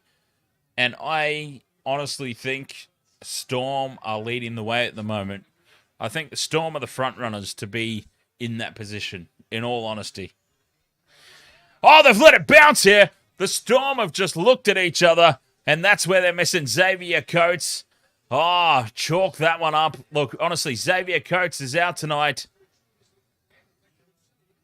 George Jennings, who is on to replace Xavier Coates. That was his ball, and he's just stood there and looked at it. He's just stood there and watched it. Hail Fries, how are you doing, mates? Yeah, look, the Titans, the Titans-Warriors game was all right. Not bad. What the hell was Christian Welch doing there? Christian Welch was standing in the Panthers' defensive line. Godric, ahoy there. Godric sounds like a fabulous sidekick, you know. It's a great sidekick name, Godric. You know, like Baldrick was for Blackadder. Blackadder and Baldrick. Godric. Yeah, shots. Bronco. Sorry, Jake. Broncos are going out in straight sets in the finals. My apologies, Jake. But yeah, the Broncos.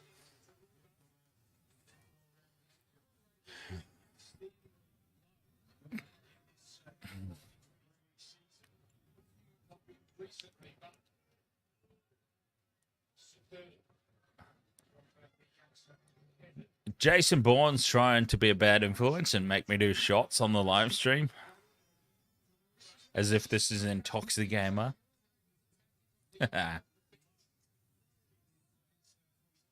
No, actually what he wanted was an impersonation of Pee Wee Herman, which I don't think I can do. I'm not really an impersonation kind of guy, unless, as I said, it's Mrs. Doubtfire. Mrs. Doubtfire, I can do. Not in that way.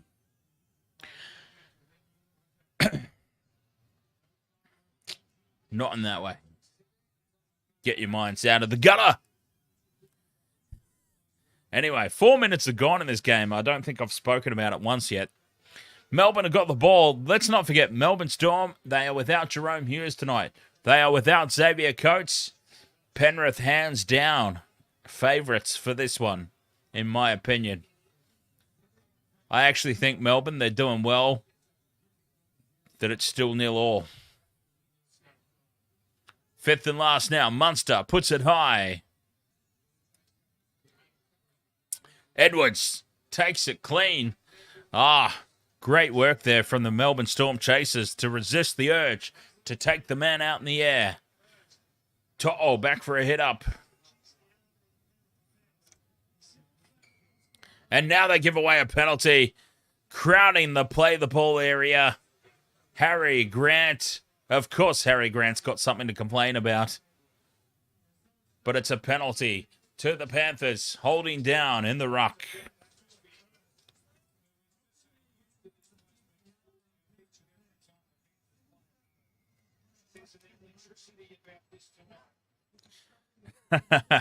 Jason Bourne should be my, what's the word, my sales guy. Jason Bourne. My salesman, trying to push people over the line for the super chats. I like it. Well, I need somebody because I'm terrible at it. I never... Remember, I released T-shirts. I spoke about it for like 2 weeks and then was just like, I'm not gonna make people.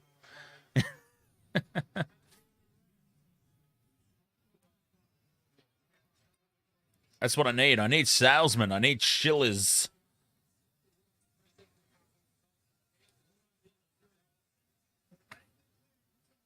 As the Panthers put the ball into the end goal, Storm have no choice but to tap it dead. And that is a result for the Penny Panthers. So, Heel Fries, we're doing a poll. I'm going to start a poll just for a laugh, asking whether we let Michelle back onto the streams or not.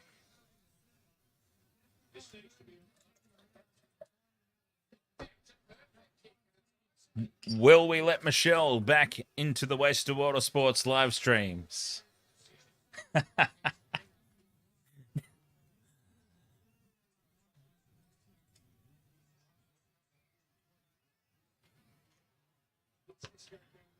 Melbourne with the short dropout, and they secure possession. Tupac says, "See you next stream, Dan."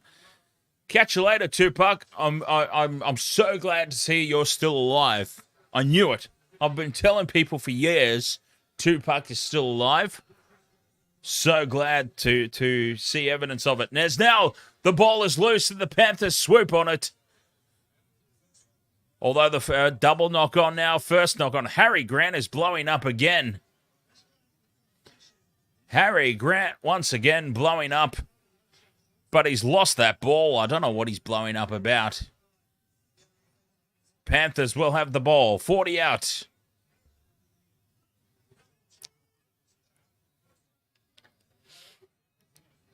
Marching forward they are. Mel, ahoy there. Let's go Panthers. Mel, the Warriors got up. Huh? How about those Warriors? They did their best to lose it, didn't they, Mel?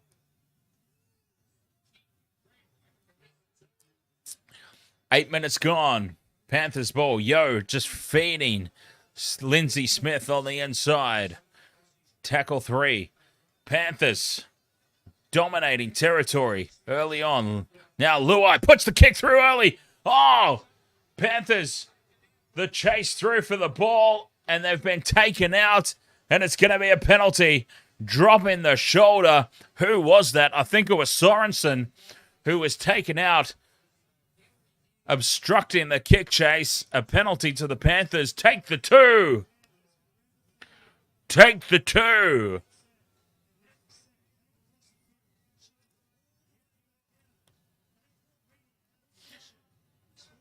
Heel Fry says, I feel like the majority of the chat would not like Michelle returning.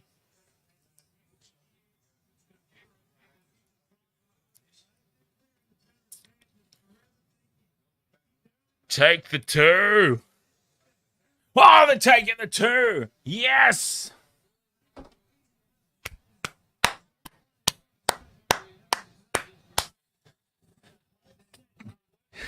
Take the 2. Cooler man, ahoy there. Welcome along to the Waste of Water Sports. Mel says, up the Warriors. Close game, bro, but we won in the end. Titans were always going to make it tough for us, but they shouldn't have, Mel. They shouldn't have. The Titans played 60 minutes with a man in the sin bin. The Titans had a player sent off 20 minutes into the game. The Warriors should have won 13-12 for 60 minutes in a canter. I am concerned about that for the Warriors, in all honesty.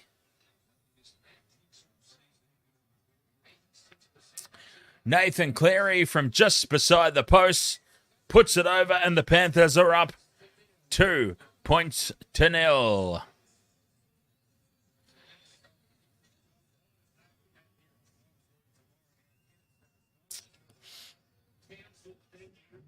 Exactly, Shack of Hearts. This is why the Panthers are the best. They take the points when they're on offer, just like the All Blacks.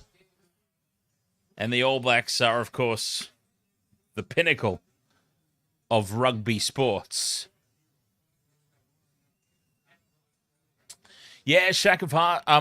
Sorry, not Shack of Hearts. Captain Heel Fries, they're still coming. I was talking about this earlier in the stream as well during the Warriors game. They're coming along. The stress balls, the keychains. I keep getting bills come in. I keep getting bills come in that are slightly more important So all my money keeps getting fed elsewhere, and I haven't quite got the... Oh, no, that's loose from the Panthers, and Zach Hosking spills the beans, and this is an opportunity now for the Storm. 10 out from the Panthers line. Now, that is very un-Panther-like right there. That was scrappy. You don't normally see things like that. Penalty for... Yes, penalty for offside. Accidental offside it might have been, but it seems like we've gone the full penalty. And are the Storm going to take the two? Oh, my God! Do we have two take the twos inside the first half? Two take the twos. I can't believe it. I can't handle it. It's too much. Too much excitement for one game.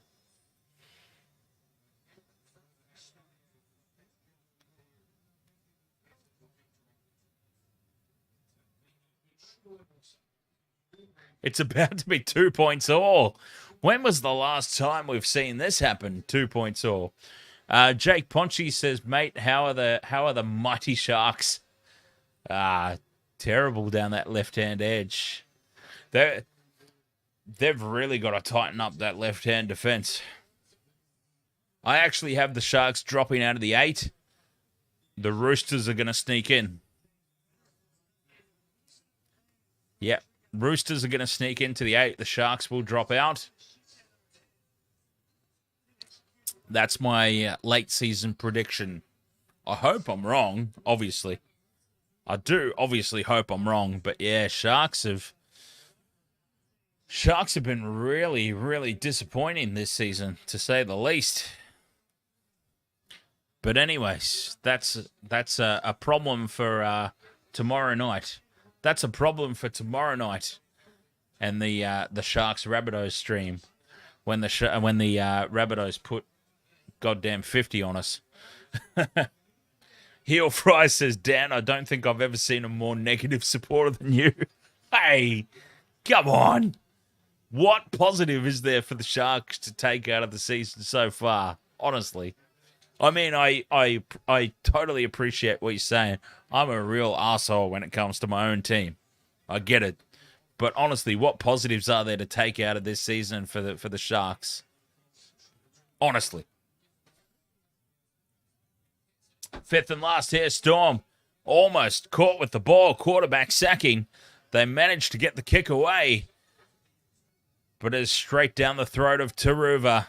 And Taruva can return it with interest for the Panthers. 2 points all. Who'd have thought? 2 points all here. Melbourne Storm, Penrith Panthers. Melbourne are doing this without Jerome Hughes, without Xavier Coates.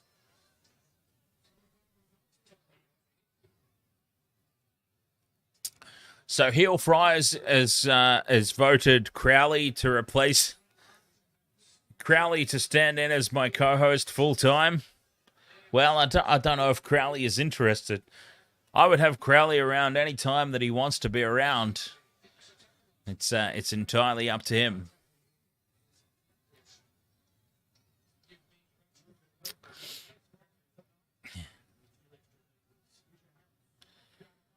Melbourne doing well here. To be perfectly honest, Melbourne over in Penrith. Once again, I state they are without Jerome Hughes. They've got some space now out wide. Melbourne, dummy and going on his own. Putting the kick through is that guy. I don't know his name. Young. They've got front foot ball now, Melbourne. And young Tonu Mapea has burst over. He started the movement. He finishes the movement. Young Tonu Mapea. Ravishing Rick Rude. What a try there from the Melbourne Storm. I was just saying, they are without Jerome Hughes. They are without Xavier Coates. But that is an impressive try. Not only are they hanging with the Penrith Panthers in their own territory, they have now gone ahead conversion to come.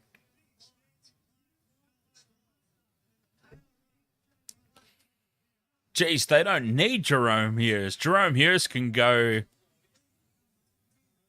Who needs Jerome Hughes? Bulldogs. Bulldogs need a Jerome Hughes. 6 points to 2. The Storm have gone ahead.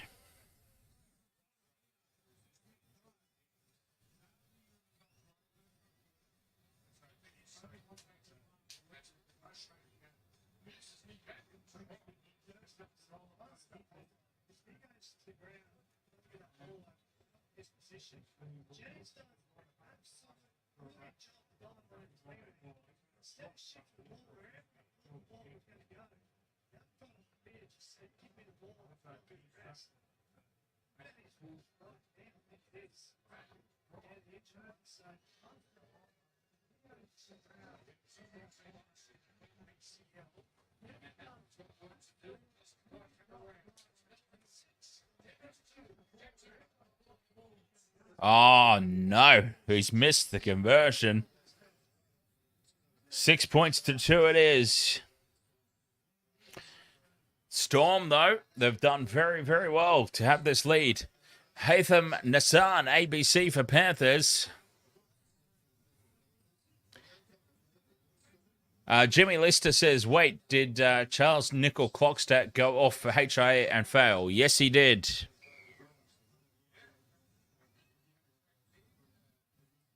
Yes, indeed, he did. Panthers get us back underway. Melbourne, unexpected. Here they are with the lead. Vobsy says, I need Panthers to win by 8 or more. Jeez, I'm curious to know. Wasted Water Sports tipping contest. That is a... Oh. Thought there was a penalty. There it's not. Wasted Water Sports tipping contest. Who has backed the Storm? Who's backed the Panthers? Oh, we've got a couple of people. A couple of people have jumped on the Storm in the top. Majority of people have gone for the Panthers, though. Interesting. It's a very nice, even split there in the Wasted Water Sports tipping contest. Stephanie! Ahoy there. Stephanie, stay funny, Steph. Jake Ponchi says, how to enter, Dan? The Wasted Water Sports tipping contest. Oh, there's a penalty here for the Panthers. So the Wasted Water Sports tipping contest. I mean, it's a bit late. There's only like 4 rounds to go. But, I mean, I can invite you in if you want. Where's the link? Copy the link. Okay, here we go. I'll paste it into the chat room. I mean, it's a bit late. Unless you're already in the NRL.com tipping contests. If you've already been involved in the NRL tipping, it's not too late because your points just carry over no matter what competition you join. How are you doing, Steph? How's your night/weekend been so far? The ball spills loose here from Nathan Cleary, and it's a penalty right out in front, and we've got time off. Oh, what have we got time off for? I think Nathan Cleary might have been copped on the chin.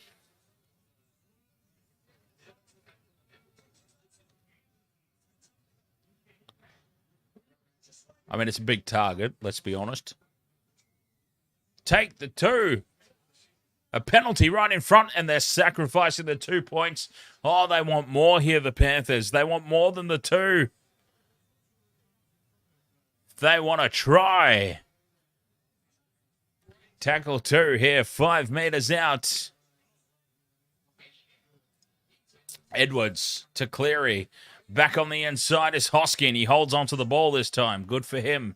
Tackle 3, 10 out. He gets his pants pulled down. Not as exciting as when it happens to Teddy. McKidd King, ahoy there. Panthers must win. You tipped them. They're racing up quickly on Cleary, but he gets away from 1. Cleary, 2. He's still going. Tackle 5 now. 5 out from the line. Kenny puts the kick in. Was it played at? Yes, it was. No, yes, it was. 6 again. Luai. skips away from the first couple of tackles, runs back across the face of the defense, but it's 6 more tackles for the Panthers. Here they go now. Isaiah Yeo out the back. Edwards. Now it's fed on to To'o. Cutting back in field and losing the ball. To'o on tackle 1. To'o spills the beans. And this is very unlike the Penrith Panthers. Heel fries. Yes, I have already got Ricky G, the Rick Grimes, lined up. And we will be covering all the action for SummerSlam. Indeed. I think Rick has gotten over the disappointment of WrestleMania and he's ready to roll again.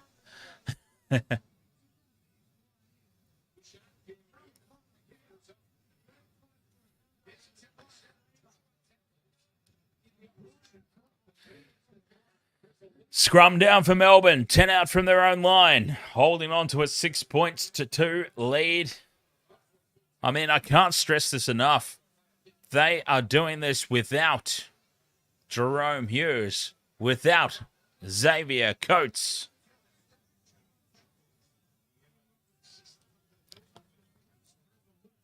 Harry Grant, dummies. Fools nobody. Oh, but they're up. Oh, what? Oh, the trainer has been marched off the field. Oh, who's the referee for this game? Referee Adam G is taken no bollocks. He has just marched the trainer off the field. I have not seen that. I don't think I've ever seen that happen. Adam G has blown time off.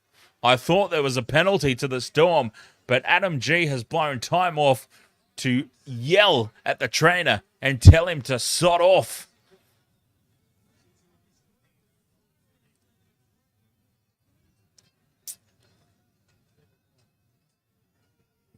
I've never seen that.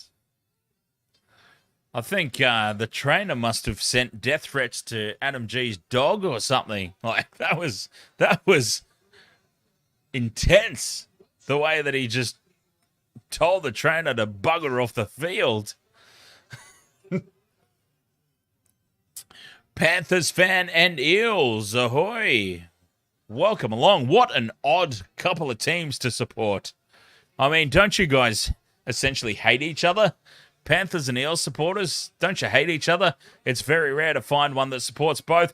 As the Panthers go down the blind side, it's touched forward by the Storm.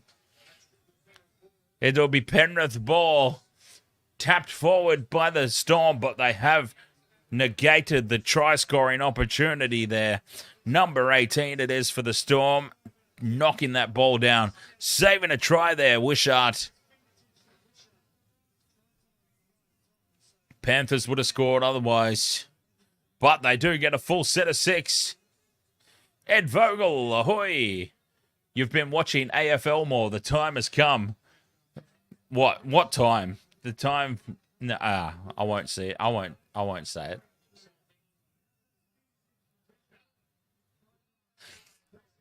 I will resist the urge to say it. But I think we're all thinking it. Tackle 3 here, Panthers. They're in front of the post. They go left. Cleary, short ball. Sorensen keeps it alive. Taluai caught. Tackle 4. 5 out. Cleary takes it to the line. Out the back to Edwards. Liam Martin. Now it's out the back to To'o. And To'o this time.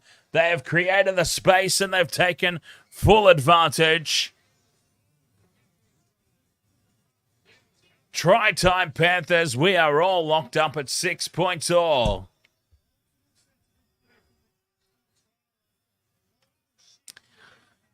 $16 minutes to go until the halftime break. All locked up, and that was much better there from Hosking. That's the Panthers we know. Robotic through the motions.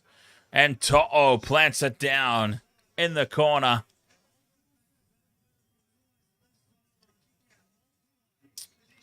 $6 points all. Kick to come. Try confirmed. Oh, he did his best there. Young Tono Mapea. He did his best to save that try. Couldn't quite get it done, though. Bobsy says, game over. Penrith now go on to win 28-6. Well, it's the 12 points that I talked about, isn't it?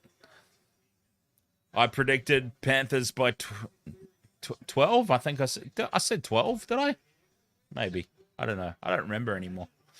Ed Vogel says, AFL has been great. I've also decided to move to Melbourne for work. Well, that's going to work out well for you for supporting the AFL if you move to Melbourne.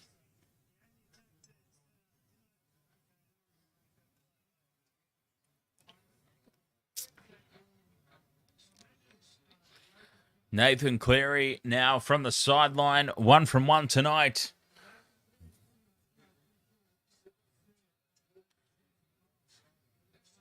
Right on the sideline.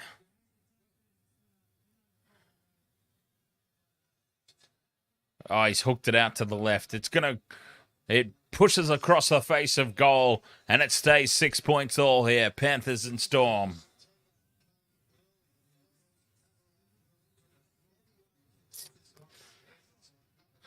Shackleford says, I can't get over that when I was anticipating a sin bin / send-off, I didn't anticipate it would be a trainer being ejected.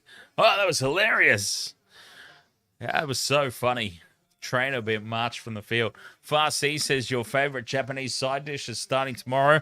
Nice. I can't wait for that. Bledisloe Cup, game number 2. It might be a dead rubber, but there's no such thing as a dead rubber in the Bledisloe Cup. I can't wait for the All Blacks to inflict more pain and misery on the wounded Wallabies. Eddie Jones, 0 wins at the moment since coming back into the head coaching role for the Wallies. Panthers now rumbling upfield. Luai feeds it on. Moses Leota getting ready to come onto the field. Panthers up over halfway, 5th and last. Friday night footy. This is the headlining blockbuster game. Vopsy says, how many games has he coached since returning? 3. He's 0 from 3. A loss to South Africa, a loss to Argentina, and a loss to the All Blacks.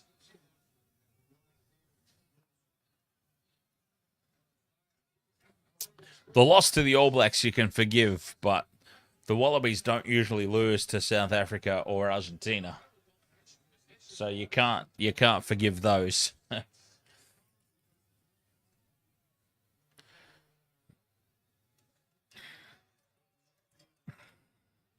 Oh, loose ball. It's dived on by the Panthers, and they will have possession now. 15 out from Storm line.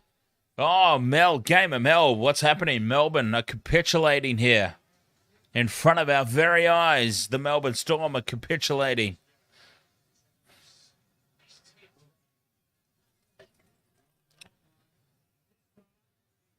Here we go now. Isaiah Yeo out the back. Cleary. Dummies inside. Goes outside to Luai. Luai. Dummies the pass to Taruva. Cuts back in field on his own and will score. Jerome Luai. It's a try for the Panthers. Oh, they made that look easy. They made that look so simple. Shape out to the left. The mistake from the Storm. Loose carry. Ball spills out. A full set of 6. 12 out from the Storm line. Yo to Cleary. Out wide to Luai. Luai dummies to Taruva. Cuts back inside. Runs himself and scores. Wow, that was way too simple.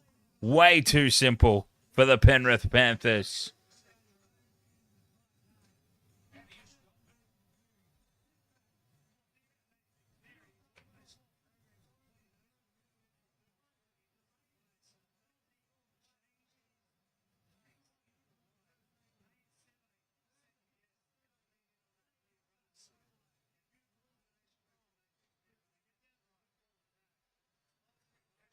Penrith stamping their authority I mean, this is why they are premiership favourites for the next 4 years.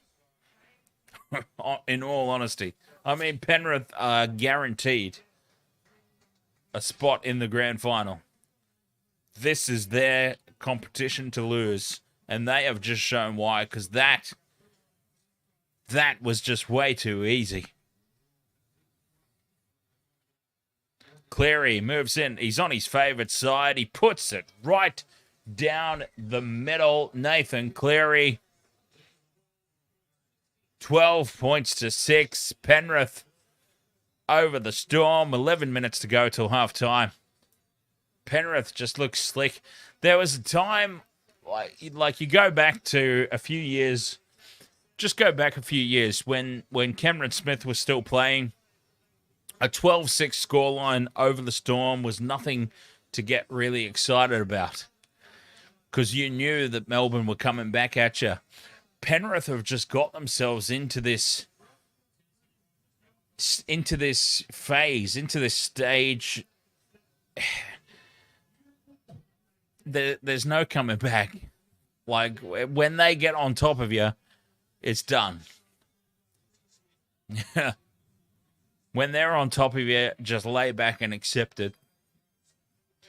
You're only going to make it worse for yourself if you fight. Liam Martin now. Look at that run upfield. Oh, loose. Dives on it, though. It'll be 6 again. It's a full set now. The Panthers have ended up now with a full set on halfway.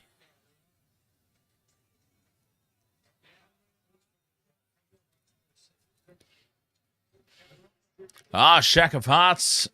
Shack of Hearts has gone back in the stream, and he can confirm that the Melbourne trainer was ejected for trying to be a de facto referee and saying that the Panthers were offside.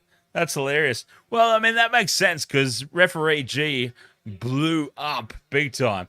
Now they've got numbers to burn on the outside.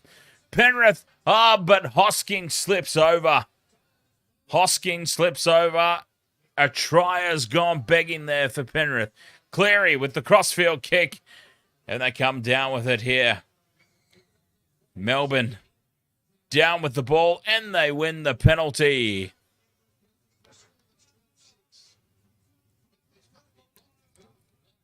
Oh, the try has gone begging there for the Panthers.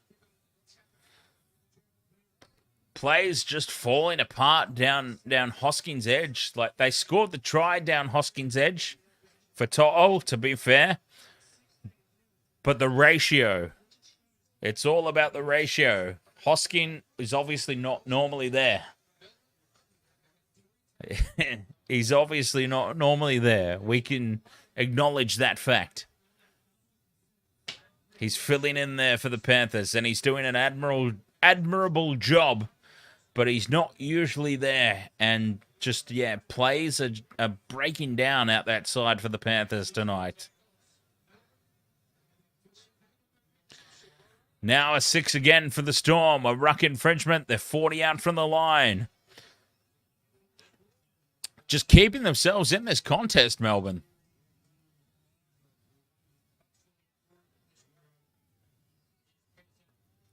Now a loose ball out the back. Crichton's all over it.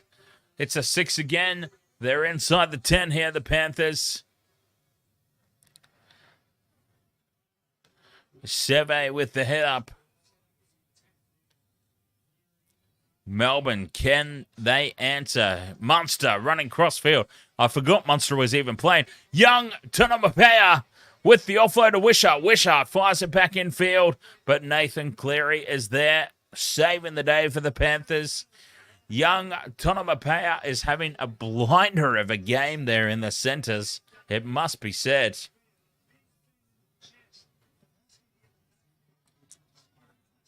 But Cameron Munster, how quiet is he being kept? I don't recall a time that Cameron Munster has been on the field and I've barely mentioned his name. Blind side they go here, the Panthers. Liam Martin. Oh, what's happened here? A hit off the ball. Nathan Cleary's been taken out in back play. A late tackle. Was it Big Nelson? Don't tell me it was Big Nelson. He had Cleary in his sights. Oh, that's rough. That's a bit rough. Late tackle? That's harsh. I've got to say that's rough. A penalty for a late tackle. I mean, seeing it on the slow motion replay, that was rough.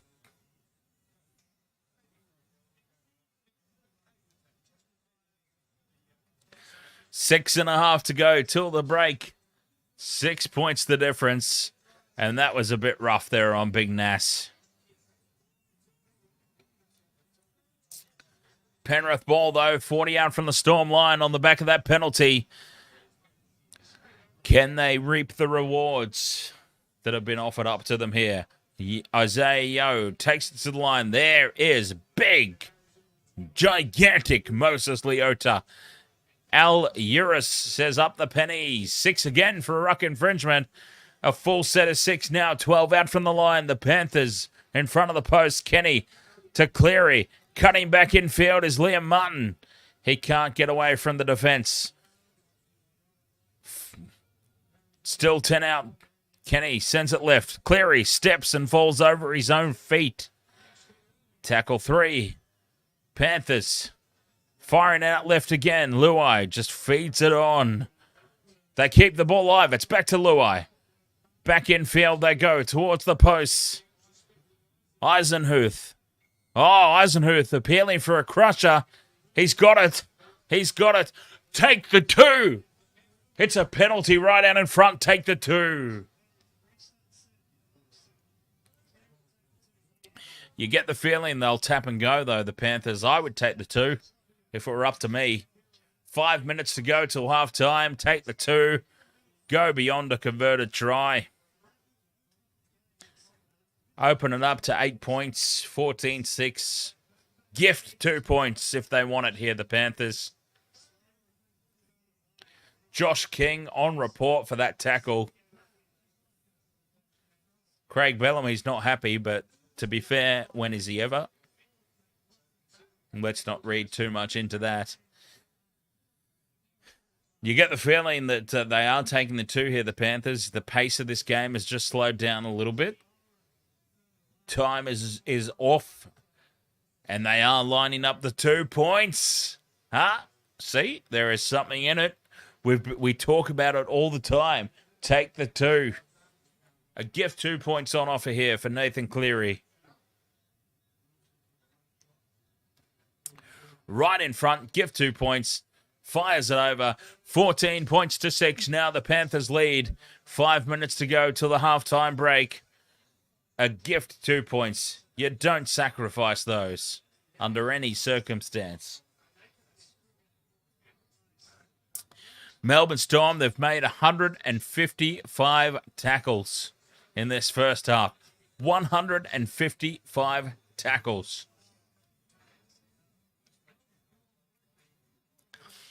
Crazy. Munster sets up for the restart. They go deep. 14 points to 6 in favour of the Panthers. 4 minutes to go till the break. Taruva with the hit up. Penrith are just rumbling forward here. Going through the motions. Penrith guaranteed grand final spot. It's that simple. Leota now charging forward. What a run from Moses Leota. Yo now feeds it on to Liam Martin. Breaks away from the first tackle, Martin. He's up over halfway on tackle 4. Chewing up meters at will here, the Panthers. Cleary will kick on tackle 4. Looking for space in behind the line. But back there is big Will Warbrick. He read that play well. And he is back and takes the ball on the full. Melbourne. 10 out from their own line. But Penrith keeping them pinned down here. And now an obstruction. It's another gift 2 points if they want it. I dare say that Penrith will go in for the kill here, though. They're already out by 8. It's a gift 2 points if they wanted. Melbourne run an obstruction play right in front of their own post. It was a forward pass as well, by the way. Can we acknowledge the fact that that was a mile forward from dummy half? But still an obstruction play, and they were going for the kill. A gift 2 points if they want it. They don't. They tap and go, as I thought. Penrith, take the 2. Honestly, I would have taken the 2 again. But they are going in for the kill here. The Panthers, to Martin. Crash ball, just a metre short of the line. On tackle 3. Back to the left-hand side they go. Martin now, short. Eisenhuth is chopped down just short of the line. They've got numbers to burn on the left. And Stephen Crichton might have just bounced the ball. I'm not convinced that he planted that, Stephen Crichton. It's going up as a try. They're celebrating as a try. I think the slow motion will tell us more, but they had numbers to burn. They somehow created a 72-on-1 overlap out to the left there, the Panthers. They just blitzed the Storm out there. Cleary to Crichton. He's grounded it. It looked like he bounced it, but he's planted that ball down. Stephen Crichton, he's done enough. And Penrith just solidifying themselves as premiership favourites here tonight. Making it look easy against the Melbourne Storm. It's a preview of this year's grand final.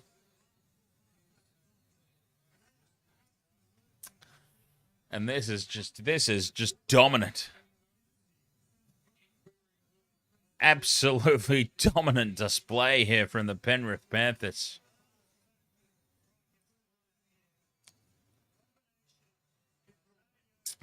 Shack of Hearts says if they weren't already premiership favourites before this, I think they've pretty much been premiership favourites all year.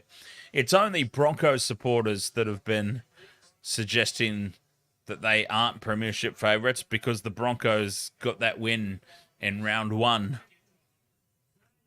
when the Panthers were coming off the back of the longest off-season of any other team in the competition because of the extremely large World Cup representation they had and, of course, the Rugby Club Challenge. So, yes, honestly, Shack of Arts, it's only Broncos supporters who are questioning Penrith's premiership credentials this season. Because we beat them. We beat them in the first round. Bloody Broncos supporters. Conversion successful from out wide. And it's 20 points to 6 here in favour of the Panthers. They are just rolling Melbourne in this game. When is the last time that we have seen Melbourne on the receiving end of a clinic like this? Honestly. Yes, they are without Jerome Hughes. Yes, they are without Xavier Coates. Yes, they are under strength. But this has been a clinical display so far from the Panthers. The Panthers don't exactly have their top full first grade squad available themselves.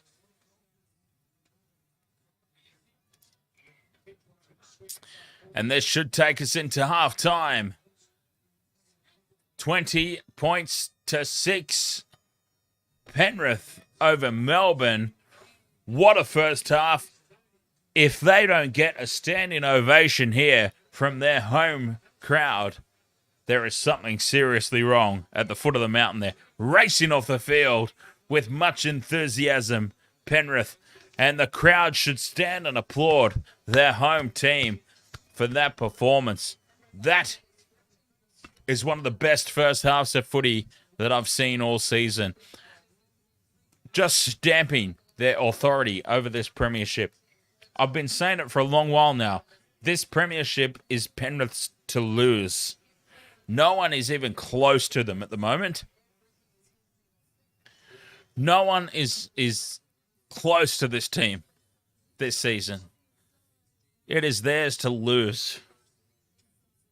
And only a catastrophic event that wipes out a majority of the first grade team is going to stop Penrith from winning this premiership. But anyways, I digress. 20 points to 6 here at halftime. Wasted World of Sports. Thank you so much for your company. As always, I will have a break for halftime, and we will be back to recap everything that's happened so far tonight after this.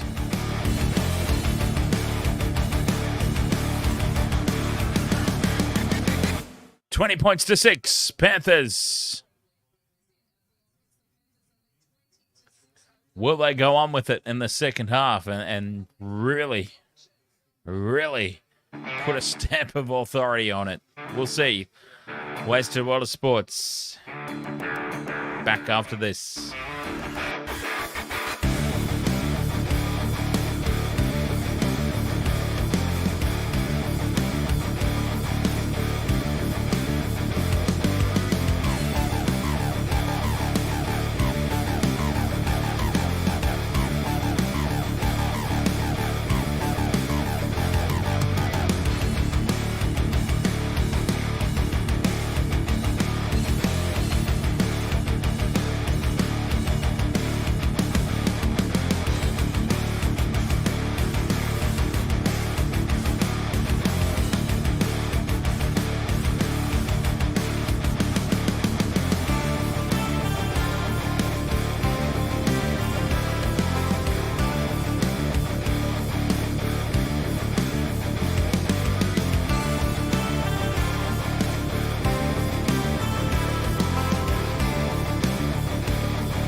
All right. Waste of World of Sports. Half time here.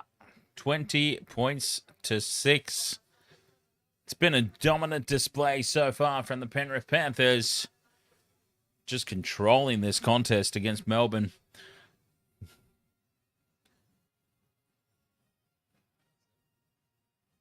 Hard to see a way back for the Storm, in all honesty. 20 points to 6 at half time. Penrith at home.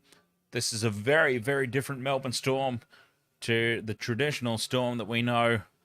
I can't see a way back, but safe to say they have to be, no questions asked, the first team to score in the second half if they're going to fight their way back into this contest. It's that simple. They must be the first to score in the second half. Wasted Water Sports tipping contest, which I won last year, by the way. Is anyone aware of that? Does anyone remember I won last year? Not doing so well this year. I'm only in 8th spot. 8 out of 73. 8 out of 73. But I'm on a perfect round at the moment. And looking at the tips, yes, most of us in the top 10 have gone for the Panthers. Most of us. So I'm not going to make up any points. I'm only 5 points off the lead, in all honesty. And Faraz Alam, who is on the top of the Waste of Water Sports tipping contest, he tipped Manly. So I actually have a chance. If I get a perfect round, I'll jump up some bonus points and I'll get even closer still. So it's not out of the question. I'm sitting in 8th spot at the moment. Wasted World of Sports tipping contest. It's not out of the question. I could, with a couple of perfect rounds, I could reclaim my throne. It's not out of the question, indeed.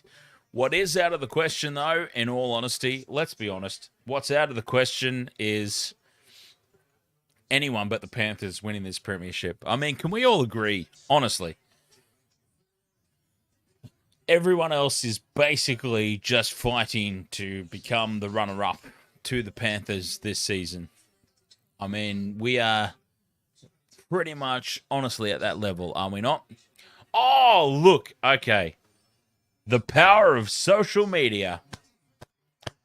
Can I now please just stand and applaud the power of social media, because I have just happened to go on Facebook and give a good friend of mine complete and total bollocks for not being part of the stream, and then moments later, there she is in the chat room. The power of social media. Kelly Davis, welcome along. Apologies that your Melbourne Storm are not doing too well tonight. Yes, it's really not been a night for the Melbourne Storm, has it? No, 20 points to 6. But to be fair, we were just talking, Kelly, about how absolutely nobody is challenging the Penrith Panthers. I've been saying for a few weeks, actually. Well, more than a few weeks. I've been saying since about round 3 or 4, Penrith are just, you've got to give it to them. They are just miles ahead of everybody at the moment in the premiership race. It's that simple. Love them or hate them, they are that far ahead of everybody else right now. I mean, they have just gone 20 points to 6 with ease. Relax 685, ahoy there, and welcome along. Very nice to have you here. Wasted World of Sports, welcome along everybody. As the Melbourne Storm are out for the second half, 20 points to 6, they absolutely must be the first team to score in the second standard. It's that simple. let's remember, Melbourne are doing this without Jerome Hughes. They're doing this without Xavier Coates. They are not full strength this week. Jerome Hughes is a massive, massive loss for any team. I mean, Jerome Hughes is pretty much a walk-in starter for most other NRL teams. So let's acknowledge Jerome Hughes is a massive loss for the Storm. But the Panthers, playing what's in front of them, have been absolutely dominant. Cameron Munster has been kept so quiet. I've only said Cameron Munster's name once so far in the coverage tonight. That is unusual. Cameron Munster is a game breaker, a superstar. The fact that I've only mentioned his name once is a testament to what the Panthers are doing tonight. They are up in Munster's face and they are shutting him down. And that's what needs to happen. Penrith will get first use of the ball in the second half. Let's not forget. Let's get underway. Second stanza, 20 points to 4. Penrith with the lead here at home, dominating this game so far. But 14 points is not an insurmountable lead for Melbourne if they can get their act together here in the second half. And they must be the first team to score, though, I dare say. I'm going out on a limb and I'm saying that if Penrith score first, it's well and truly game over. That would be my prediction early in this second half as Penrith march up towards halfway. Leota pokes his nose through, nearly gets the offload away. Moses Leota and Penrith, they've continued on this second half right where they left off, just marching forward, upfield, fifth and last. 40 out from Melbourne's line. It goes back to Cleary. He puts the kick high into the corner. The kick chase puts no pressure on Nick Meaney, and he can return it quite comfortably. And he's caught high here, Meaney, or are they inside the 10? They're inside the 10. Eisenhuth inside the 10, and that, just what the doctor ordered for Melbourne. A penalty, nice and early in the second half. Munster pumps it upfield. Wow, it's not a great kick, let's be fair. Let's be fair, that's not a great kick. It only takes them up to the 35-metre mark. They needed a little bit more distance off of that one, to be perfectly honest. But still, that's just baby steps here. Baby steps. What about Bob? Has anyone seen that movie? What about Bob? Great movie, by the way. Bill Murray. Fabulous, fabulous actor. What about Bob? Baby steps. His character in that movie was all about the baby steps. And that's what Melbourne need to do here. Baby steps. 14-point deficit. Take the first 6 off. Baby steps. Take the first 6. Then take the next 6. Suddenly they're back in the contest. And now they go wide to the left. Penrith shut them down, though. No cause for alarm out there. Panthers' defence holds firm. Staying on the blind side. Grant to Munster. He puts the kick up. But back is Sorensen to take it on the full. Sorensen. A little bit of a nothing burger kick there from Munster, who has had a really, really quiet game. Cameron Munster spending all his time and effort winning Origin games. Hasn't really showed up so far tonight, but keep an eye on him. He is one of those players as Harry Grant now tries to rip Jerome Luai's head off. Straight clean from his neck, like he's popping a new glass of wine, which I can get right behind, by the way, just quietly. Oh, loose carry here, bobbling the ball. Eisenhuth, I believe it was. He manages just to rake it in and hold on to it, and the Panthers will get through that set. It was unconvincing, though, to say the least. And Melbourne hanging in there. A few minutes gone in the second half. Both teams just going set for set, going through the motions. That's what it is.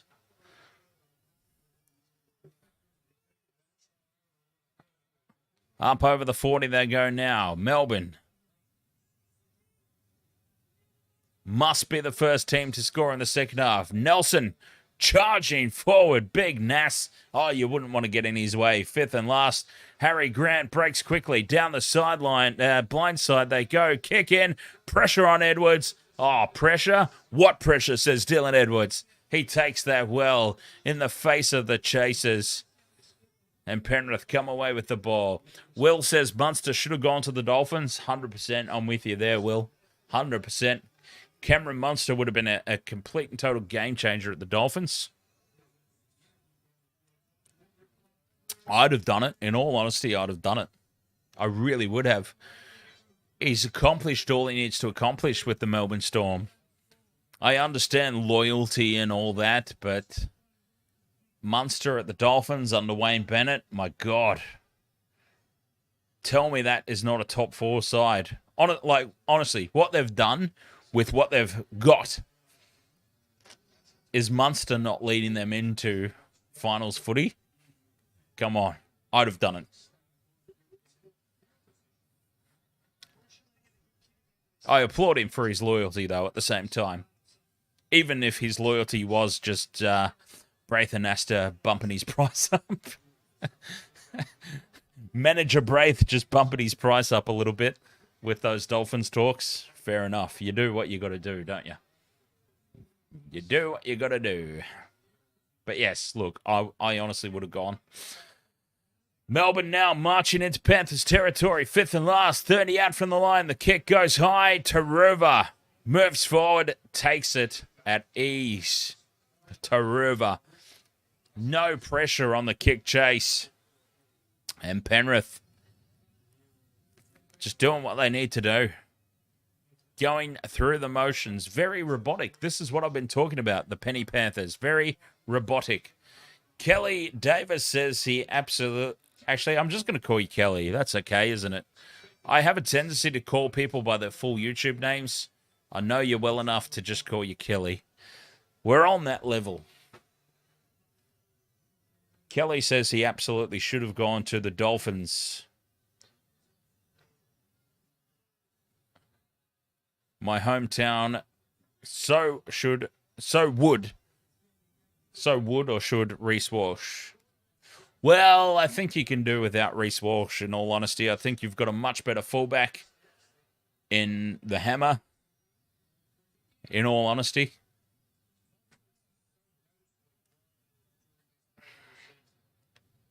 But Munster absolutely would have been a marquee signature. 100%. And even if the Dolphins do fall short of the finals, which I predicted, and I'm sure I wasn't alone, although there were some really, really stupid people predicting the Dolphins to win the wooden spoon. Yeah, I'm sorry. As the ball spills free now for the Panthers, Nelson with the loose carry, and now they're trying to give Jerome Luai a wedgie, and they've succeeded. Oh, that's a big wedgie. I'm surprised that he's not blowing up about that, Jerome Luai. That was a massive wedgie. And I can't help but notice that Jerome Luai's underpants have the same pattern as my bed sheets. Read into that whatever you will. No, nothing. Penrith, though, with the ball. I can't even remember what I was talking about anymore. Isaiah Yeo out wide to Cleary, to Edwards, firing it on to Hosking, and the pass is just slightly behind Brian To'o, and that's where the Panthers are falling short tonight. They're falling short on that edge where Hosking is obviously not the regular number 3 for the Panthers, and the plays are just falling apart on his side of the field more often than not. And again, it's just in behind To'o.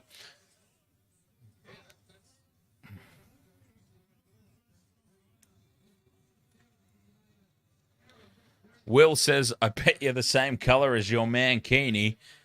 No, absolutely not. My mankini is... Hang on, wait, what? No, I don't have a mankini. What are you talking about, Will? There is no mankini.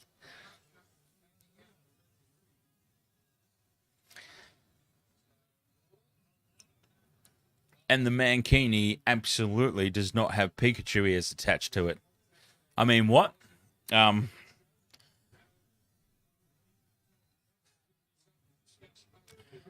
Nothing.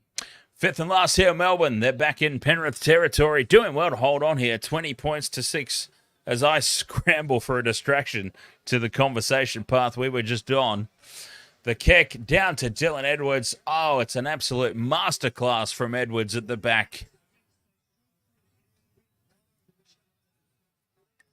Now To'o doing the hard yards, bringing the ball back out of territory. Oh, Taruva's taken high. This should be a penalty.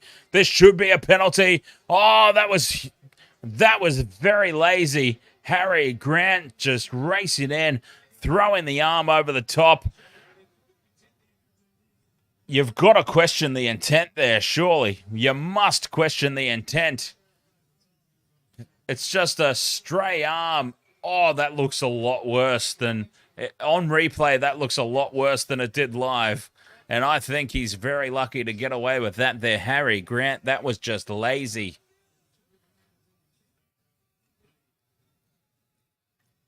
Penalty to Penrith there, justifiably so. Harry Grant, in my opinion, very lucky to still be on the field.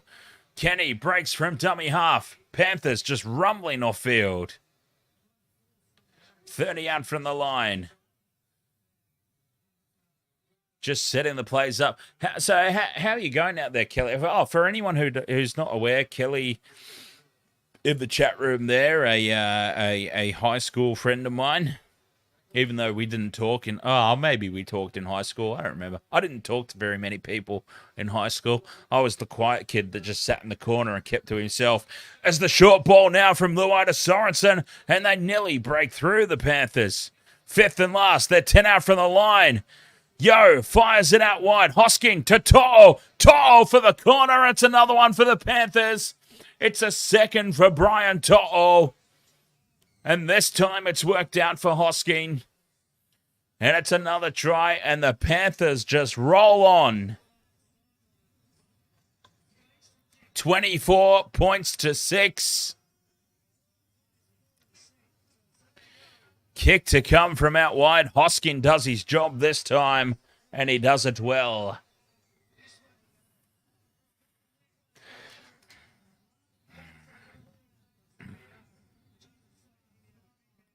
Oh, Gamer Mel's not happy.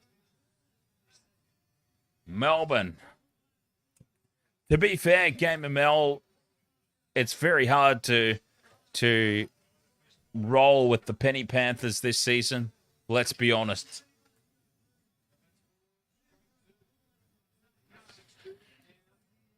Penrith are just on a different level this season. I've been saying it for quite a few weeks. Penrith just on a completely different level. Darmain Kamisa. Ahoy! How are you doing there? Welcome along to the Wasted World of Sports. Darmain. And I apologize if I'm not saying your name correctly. I tried my absolute best.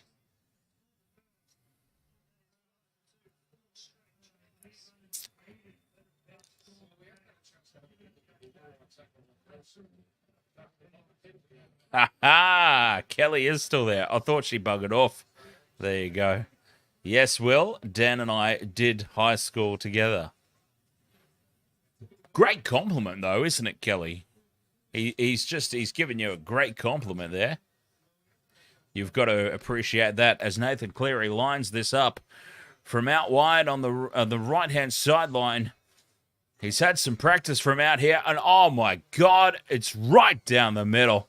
Oh, the man is a machine. Nathan Cleary. Straight down the middle. Another 2 points. 26 points to 6 here. Penrith. Ah. Someone call the engraver. Get that. Well, I mean, what do they even do? Do you call it a gun? When they engrave the name on the trophy, is it a gun? I don't even know. But call them up. Call up the engraver and say, get that ready. Start. Just put I reckon put the PANTH and half of the E. Start inscribing it on that trophy. Finish the rest on the day of the grand final. That's what I'm saying. Penrith are just heads and tails above everybody in the competition right now. Yes, okay, Broncos supporters, jump up and down and say, we're in second. I love you, Broncos supporters, but come on, be realistic. You're not winning the premiership. You've got to leave Queensland to win the premiership, and you've barely done that so far this season. So come on, let's be real. This is the Panthers' premiership to lose.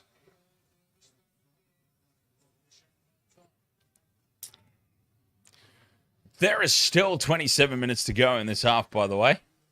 Can I just do now? Let's appreciate the fact there is still plenty of time left in this contest. 26 points to 6. There is still a long way to go in this game. As Christian Welch takes it forward now for Melbourne. You've got to love how I always find a way to rip on the Broncos. They're not even involved in this as the Storm now gets some open play. Grant fires the cutout pass out wide, and now they've got space. Warbrick gets on the outside of Crichton, but Stephen Crichton slides across, takes big Will Warbrick over the sideline. It looks like they're going to get the call here, Melbourne. Stripped. Oh, bring back the Biff. Yes, Biff. In back play. Oh, the players. A lot of collar grabbing here in back play. Oh, bring it back. Bring back the Biff, I say.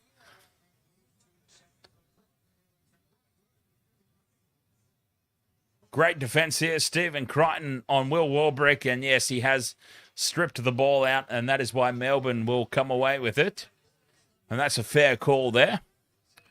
And then it's blown up in back play there. Luai and who is that in there? I couldn't see. But Melbourne will have a full set of 6 now. They have to strike. There's time enough if they're good enough. Melbourne keeping the ball alive out to the left. Penrith, the sliding defense. It's there to cover them off. Cameron Munster arranging the troops. He gets the ball. Keeping it alive now. Back to Grant. Grant keeps it alive. Now Welsh fires it on. They look right. They've got space. They've got numbers. They're cut down though. Seve, a great tackle. And now picked up and driven over the sideline. And the Panthers hulk up and get in the Storm face again. How the tide has turned. I mean, I remember just going back 3 or 4 years ago. This was Melbourne. Melbourne with the dominant team. Just hulking people over the sideline, dominating the NRL. The Panthers have taken over the reins, though.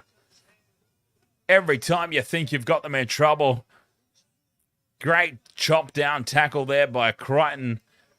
Luai's had my bedsheet pattern underwear exposed again.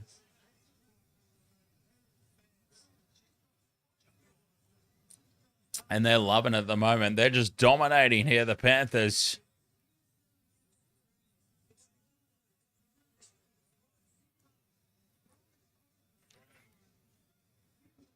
Jerome Luai getting in a talking to again. So, Kelly, welcome along. Obviously, this is your first time here. I mean, it's taken me a while to convince you over to the wasted world of sports. I would describe, I don't know, I'll leave it open to the chat room to describe what this channel is. I often think of the Wasted World of Sports as HG and Roy on steroids.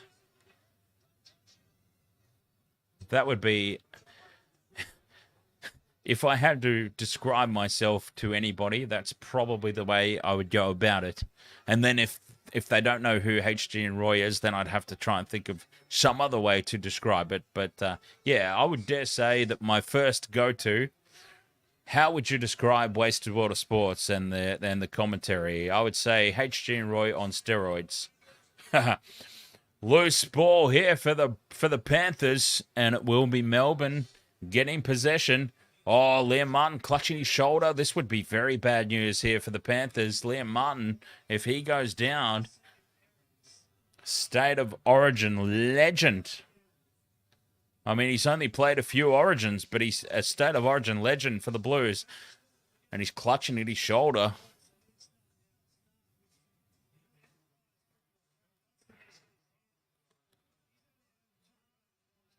Penrith certainly cannot afford to lose a Liam Martin.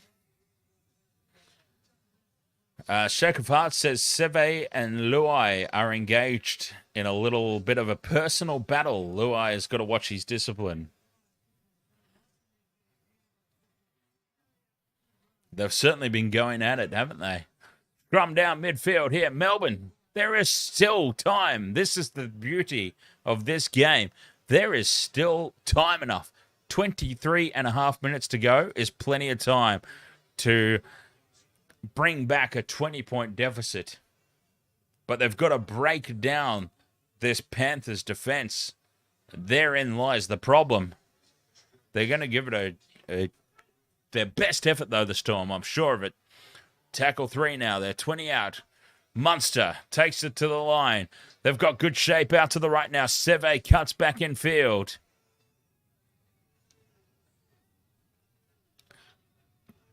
Court 10 out now. Grant. Oh, Karma Chameleon. 5 out from the line in midfield. Right in front of the posts. To the right they go. Now the kick through. Oh, the Panthers have got in amongst it. Have they taken the Storm out? No, says referee Adam G. And the Panthers tap it dead. It's a result for the Storm, though. That was a very promising looking play down the right-hand edge. And they get a result. Farsi says this channel is Rab Warren in his 40s on a bender. You know what? I would love to see Rabs on a bender. Or here. Should I say here? Rabs on a bender. Short, dropout attempted. It's a terrible one. And it's going to be a penalty in front of the post here for the Storm. Take the 2.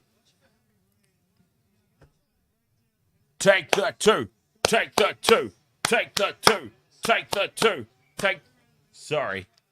Okay. I just scared. So.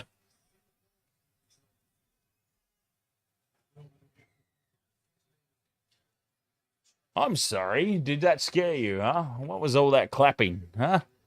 Why was I standing here clapping like a great buffoon, huh? Terrified you. You were fast asleep over there on the couch, and then I go and make all that noise. Hey? Interrupting the birthday girl. 9 years old. 9 years old. Happy birthday, Alara / Falcor. Hey?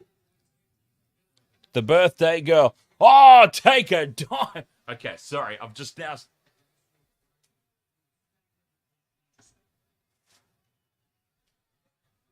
I've now just screamed in her ear because I couldn't help but notice the Melbourne Storm take a gigantic soccer dive. Wow. FIFA is impressed with that. They're going to sign him up. 6 more now, Storm.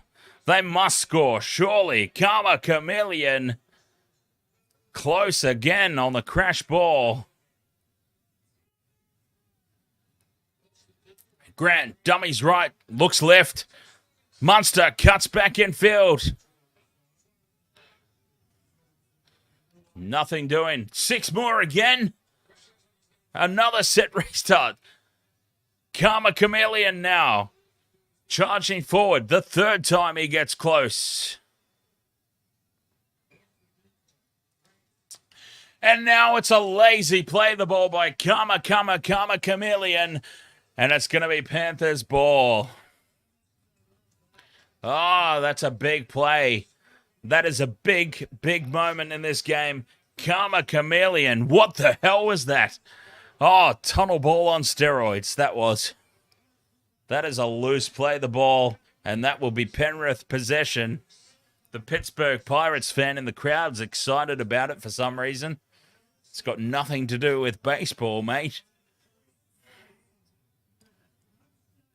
But anyways, I suppose that's a bit unfair. You can be a baseball fan and wear your Pittsburgh Pirates hat to the footy and still be a footy fan, can't you?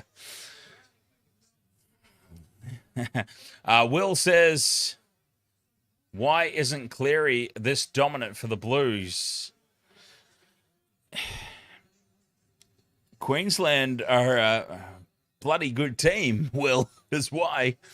Kelly, okay, I'm off. See you all next game. Cheers, Kelly. Thank you so much for finally being convinced to swing on over. I hope that I've done enough in this 10 or 15 minute period to turn you into a full-time supporter. Oh, as Will Warbrick just makes a complete mess of it at the back. Oh, that's terrible. Will Warbrick, what a shambles at the back there. And yes, obviously, you kind of need to be, Kelly. Otherwise, I'm going to make your life a misery on Facebook for the rest of the time of us knowing each other. If you're not a regular from now, so she has to be back, right? Obviously, I'm only mucking around, having a laugh.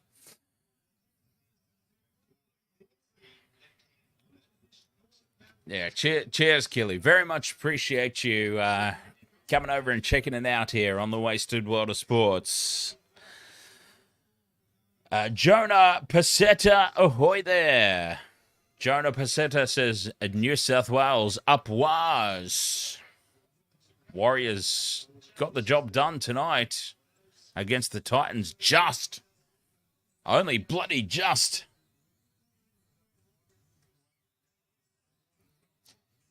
$26 to 6 here. Panthers over the Storm. It's hard to see any way back for Melbourne.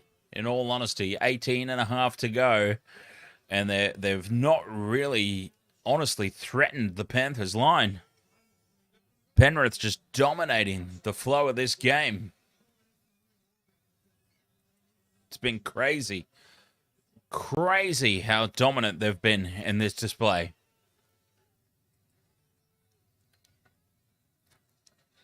Jonah Pasetta, you're watching in Australia. Nice. I'm from Australia too. Brisbane, to be precise. Brisbane, Australia. The high kick from Melbourne, taken and nullified, diffused by Penrith. Shack of Heart says, Will Warbrick can breathe a sigh of relief. The challenge was successful. Oh, yes, indeed. Yes. He did make a mess of that at the back. Challenge successful, though. Saves him some embarrassment. But, overall, the embarrassment, Melbourne, they're being dominated here by the Penny Panthers.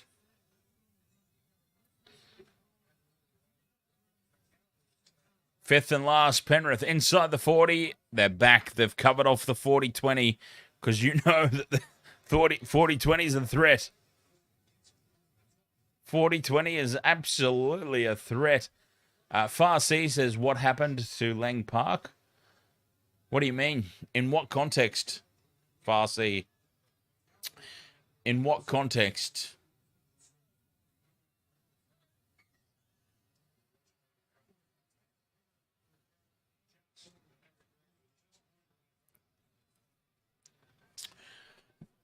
In what context, what happened to Lang Park?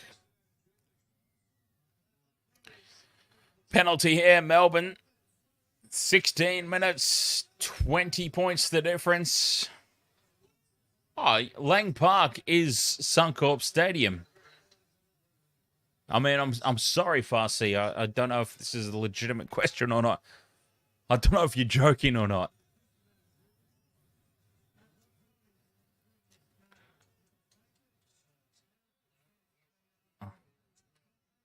Lang Park is Suncorp Stadium, refurbished. Like, majorly refurbished. I'm honestly not sure if you're kidding or not. Melbourne with the ball. 20 out from Panthers line now. Tackle 3. Seve gets on the outside, but look at all the numbers there for the Panthers. Every time, it looks like there's about 40 of them on the field, to be perfectly honest. Meaney, nowhere to go. Jojo Fifita says, tonight will be the night that I will fall for you. Oh, Dylan Edwards spells the ball. Karma Chameleon picks it up. He's close. Karma Chameleon is centimetres from the line. Now on the 0 tackle. Here is the chance for Melbourne. Meaney can't get the ball out wide to Warbrick. And now, Luai's just given away a 6 again. That's just stupidity from Luai. Just absolute stupidity there from Jerome Luai. I mean, little damage has been done. To be honest, little damage has been done. 6 again on tackle 1, who cares? But still, that's just stupid from Luai. Unnecessary. He does really need to check himself sometimes.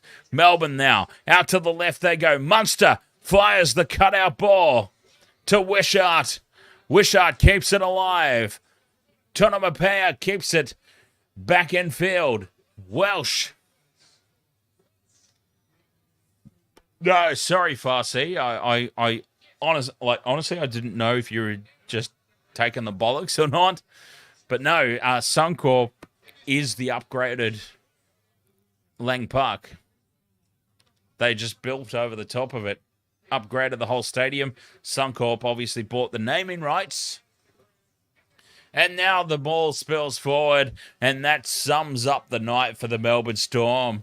Right there, sums it up as the ball spills forward, and there's Jamin Salmon. Jamin Salmon's on the field. Jamin Salmon off to the Bulldogs, of course. Another Penrith Panthers signing for the Bulldogs.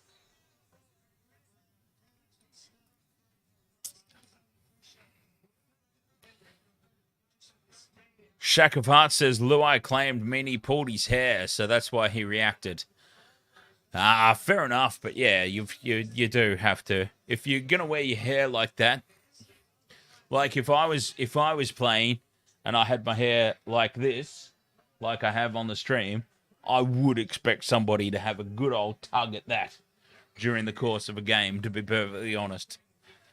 Doesn't make it right, but you can't take it into your own hands to avenge it.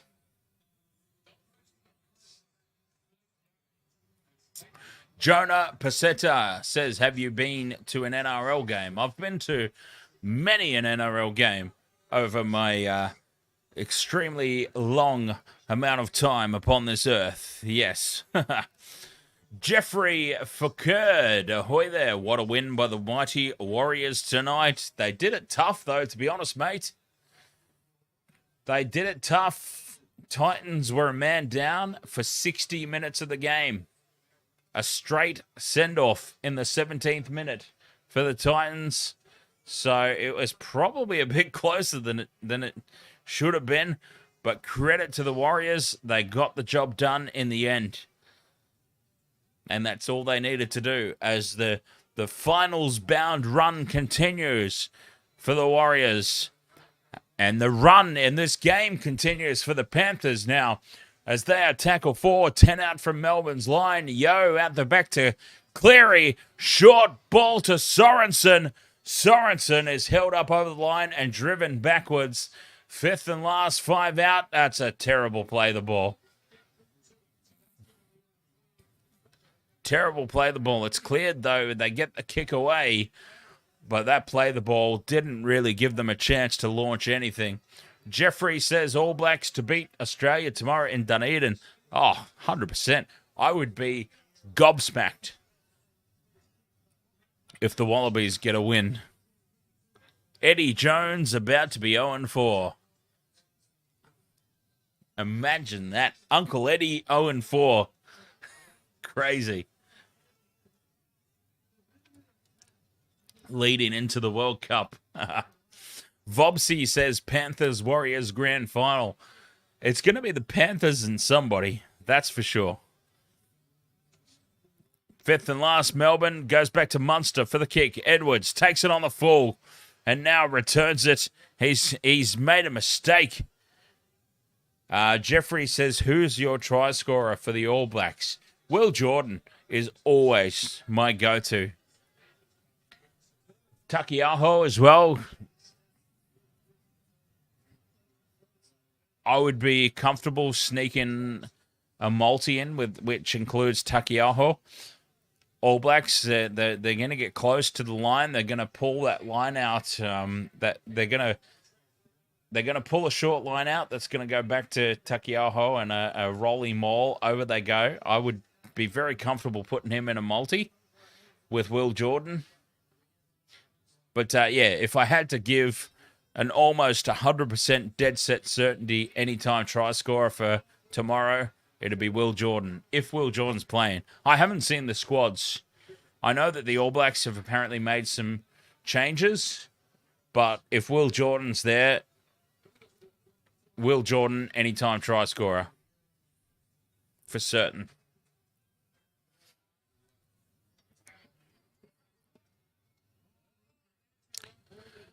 Nelson with a big charge upfield. Inside the last 10 minutes, Penrith 26 points to 6. They have just done everything that they've needed to do here in this game. And they are closing it out now. Farsi says Jordan's at 15 tomorrow. Nice. Shack of Hearts, Will Jordan has shifted from the right wing to fullback, so he'll have the ball in his hands a lot. Oh, here goes Hoskin. Hoskin almost breaks all the way through. Penrith now looking for more. Oh, Liam Martin just burst straight through. He's got Crichton in support. Crichton's chopped down on tackle 2. 20 out from the line. Slow play the ball. Got to be a 6 again, surely. And it is. Cleary takes it to the line. Lindsay Smith it is. Taken 10 out. Now, to Luai. Luai steps and goes on his own. Fires it back. Bounces kindly for Cleary. Keeps it alive to Salmon. Salmon to Hoskin. Hoskin steps inside. Goes on his own and falls to ground. 5 out on the right-hand edge they are. Salmon in a dummy half. Goes on the blind side. Tries to score on his own. He's taken down. Tackle 3. Now, Cleary kicks on tackle 3. Was it played up by Karma Chameleon? It doesn't matter. He's tapped it down and dived on it. And Karma Chameleon comes away with the ball for Melbourne. 7.5 minutes to go, and Melbourne they're holding on. They refuse to let their line get broken any worse than it already is. A 20-point differential here. This, in my honest opinion, is a little prelude to the grand final this year. Let's not forget Melbourne, as they get away with a couple of forward passes there, close to the ruck. But let's not forget, Melbourne are doing this without Jerome Hughes. Jerome Hughes is a massive, massive out for any team. Jerome Hughes is out. Xavier Coates is out. Let's honestly acknowledge that in what's happening here tonight. This is far from a full-strength Melbourne team, but what Penrith have managed to do has just been clinical as Taruva now hits it up. Jimmy Lister says Webster has confirmed that Charles Nicoll-Klokstad is concussed. Yes. Oh, I have absolutely no doubts. I mean, he got hammered, the poor guy. He got absolutely bulldozed. So, the concussion rules in the NRL, if you are a Category 1, I believe it is, Category 1, which is the highest, then it's a mandatory 14, I want to say 14-day stand down, which means he'll be missing a couple of games.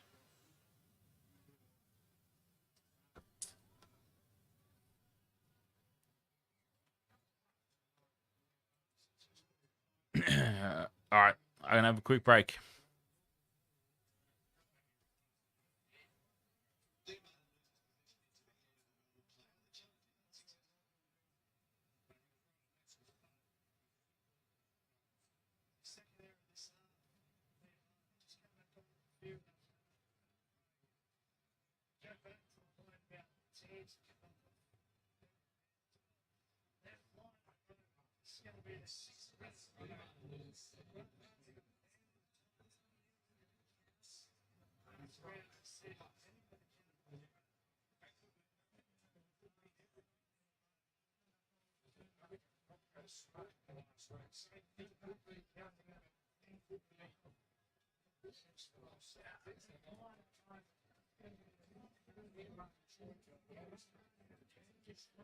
All right. 26 points to 6 here. Penrith inside the last 6 minutes, just winding down the clock. They've done their job tonight, the Panthers. But I dare say they would not want to leak any more points. Wishart now breaks away. Is that Wishart? Might not be. I might have jumped the gun there. Oh, it was Wishart. Okay. I was going to say, how could you confuse a little Rod Wishart clone out there on the wing? Meaney gets away from 1, 2. Fires now the pass across the face of the defence, and breaking through is Trent Luero. Nearly gets through. Jason Bourne asks, has there been any other super chats? No, only you. And I still haven't done the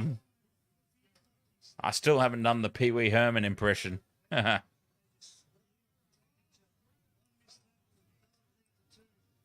26 points to 6. 4.5 minutes to go now. Penrith have been absolutely dominant here tonight.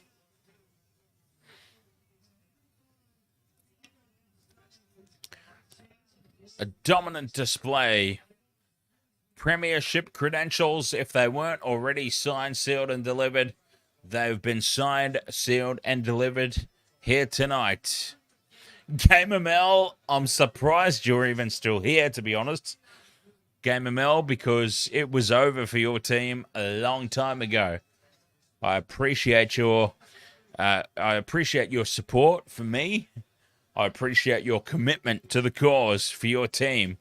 But yeah, I'm actually stunned that you're still here with 4 minutes to go, because they were done so long ago.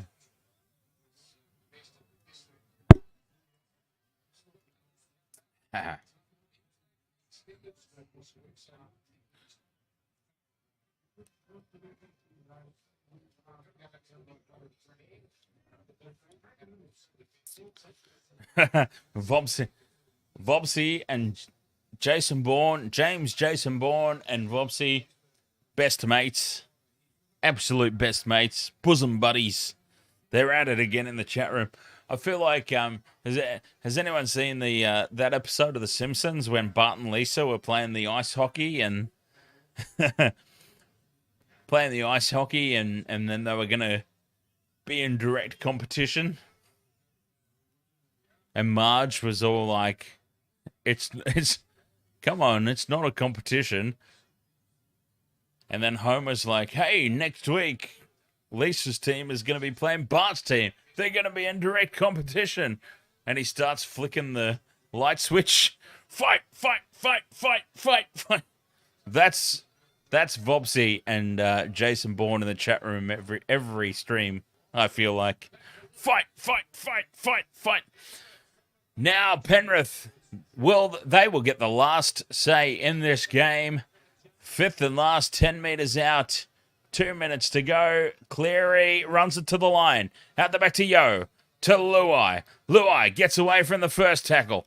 Can he keep the ball alive? He's looking for support. It's back to Cleary. Puts the kick in. Looking for Taruva. And Warbrick has to tap it dead. They get a result.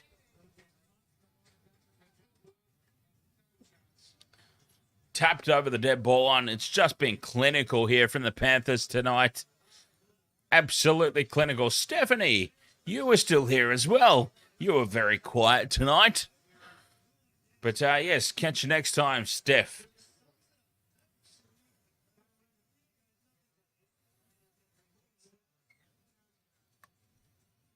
Munster. I don't know what that was. It wasn't a short dropout. It wasn't a long dropout. It was a nothing dropout. And Penrith have the ball. Smith takes it 5 out from the line. Penrith, can they get more points? Crash ball to Salmon. The Bulldogs bound Jamin Salmon. Oh, the Bulldogs bound Jamin Salmon. The Bulldogs bound Stephen Crichton as well. Now, Yo, back on the inside. Nowhere to go. They chop it down.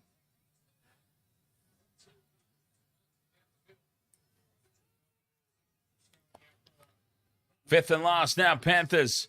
Dummy half, the kick in, behind the line. Meaney's got it.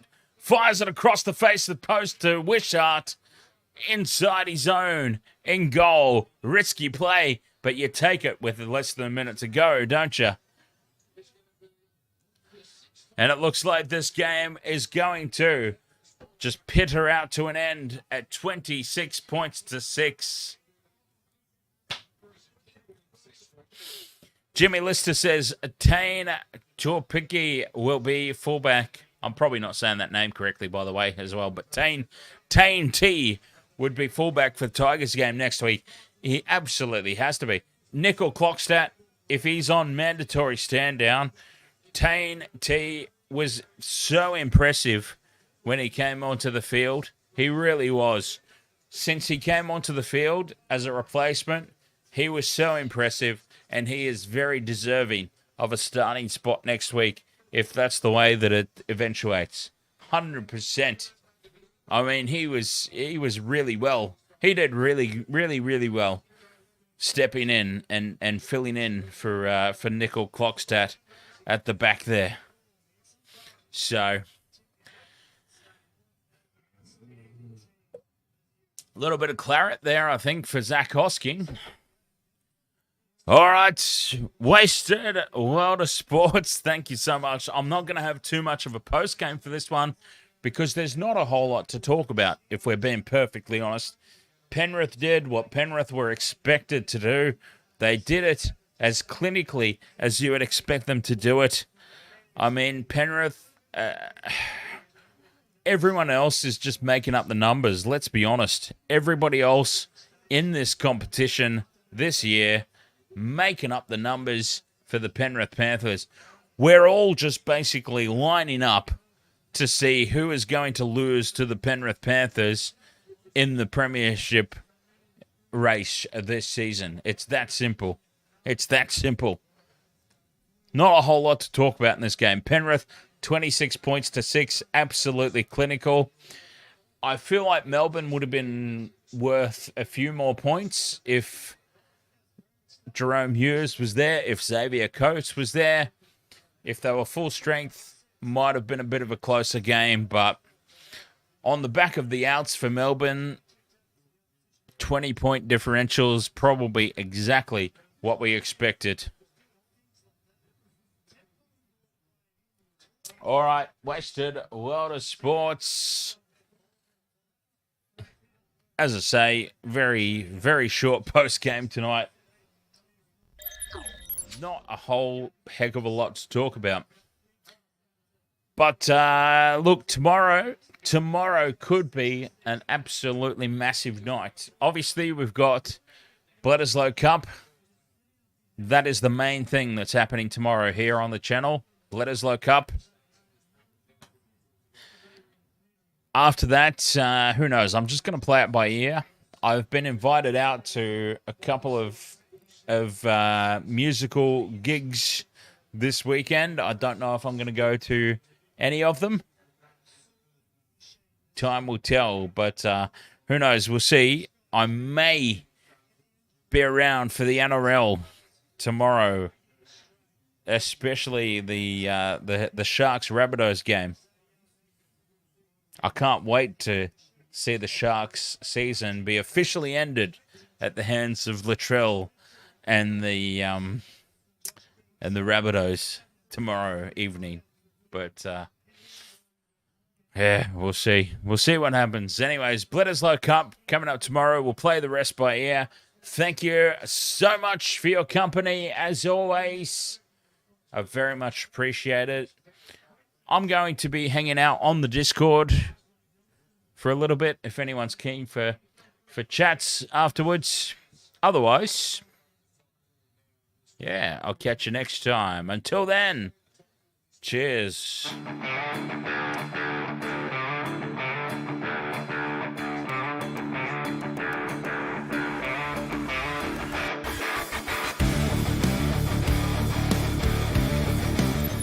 His ass is hanging out as he makes a break upfield. Stepping back up. Oh, he's copped a head right to the nuts. Cameron Munster's now putting his balls in Nick Vita's face.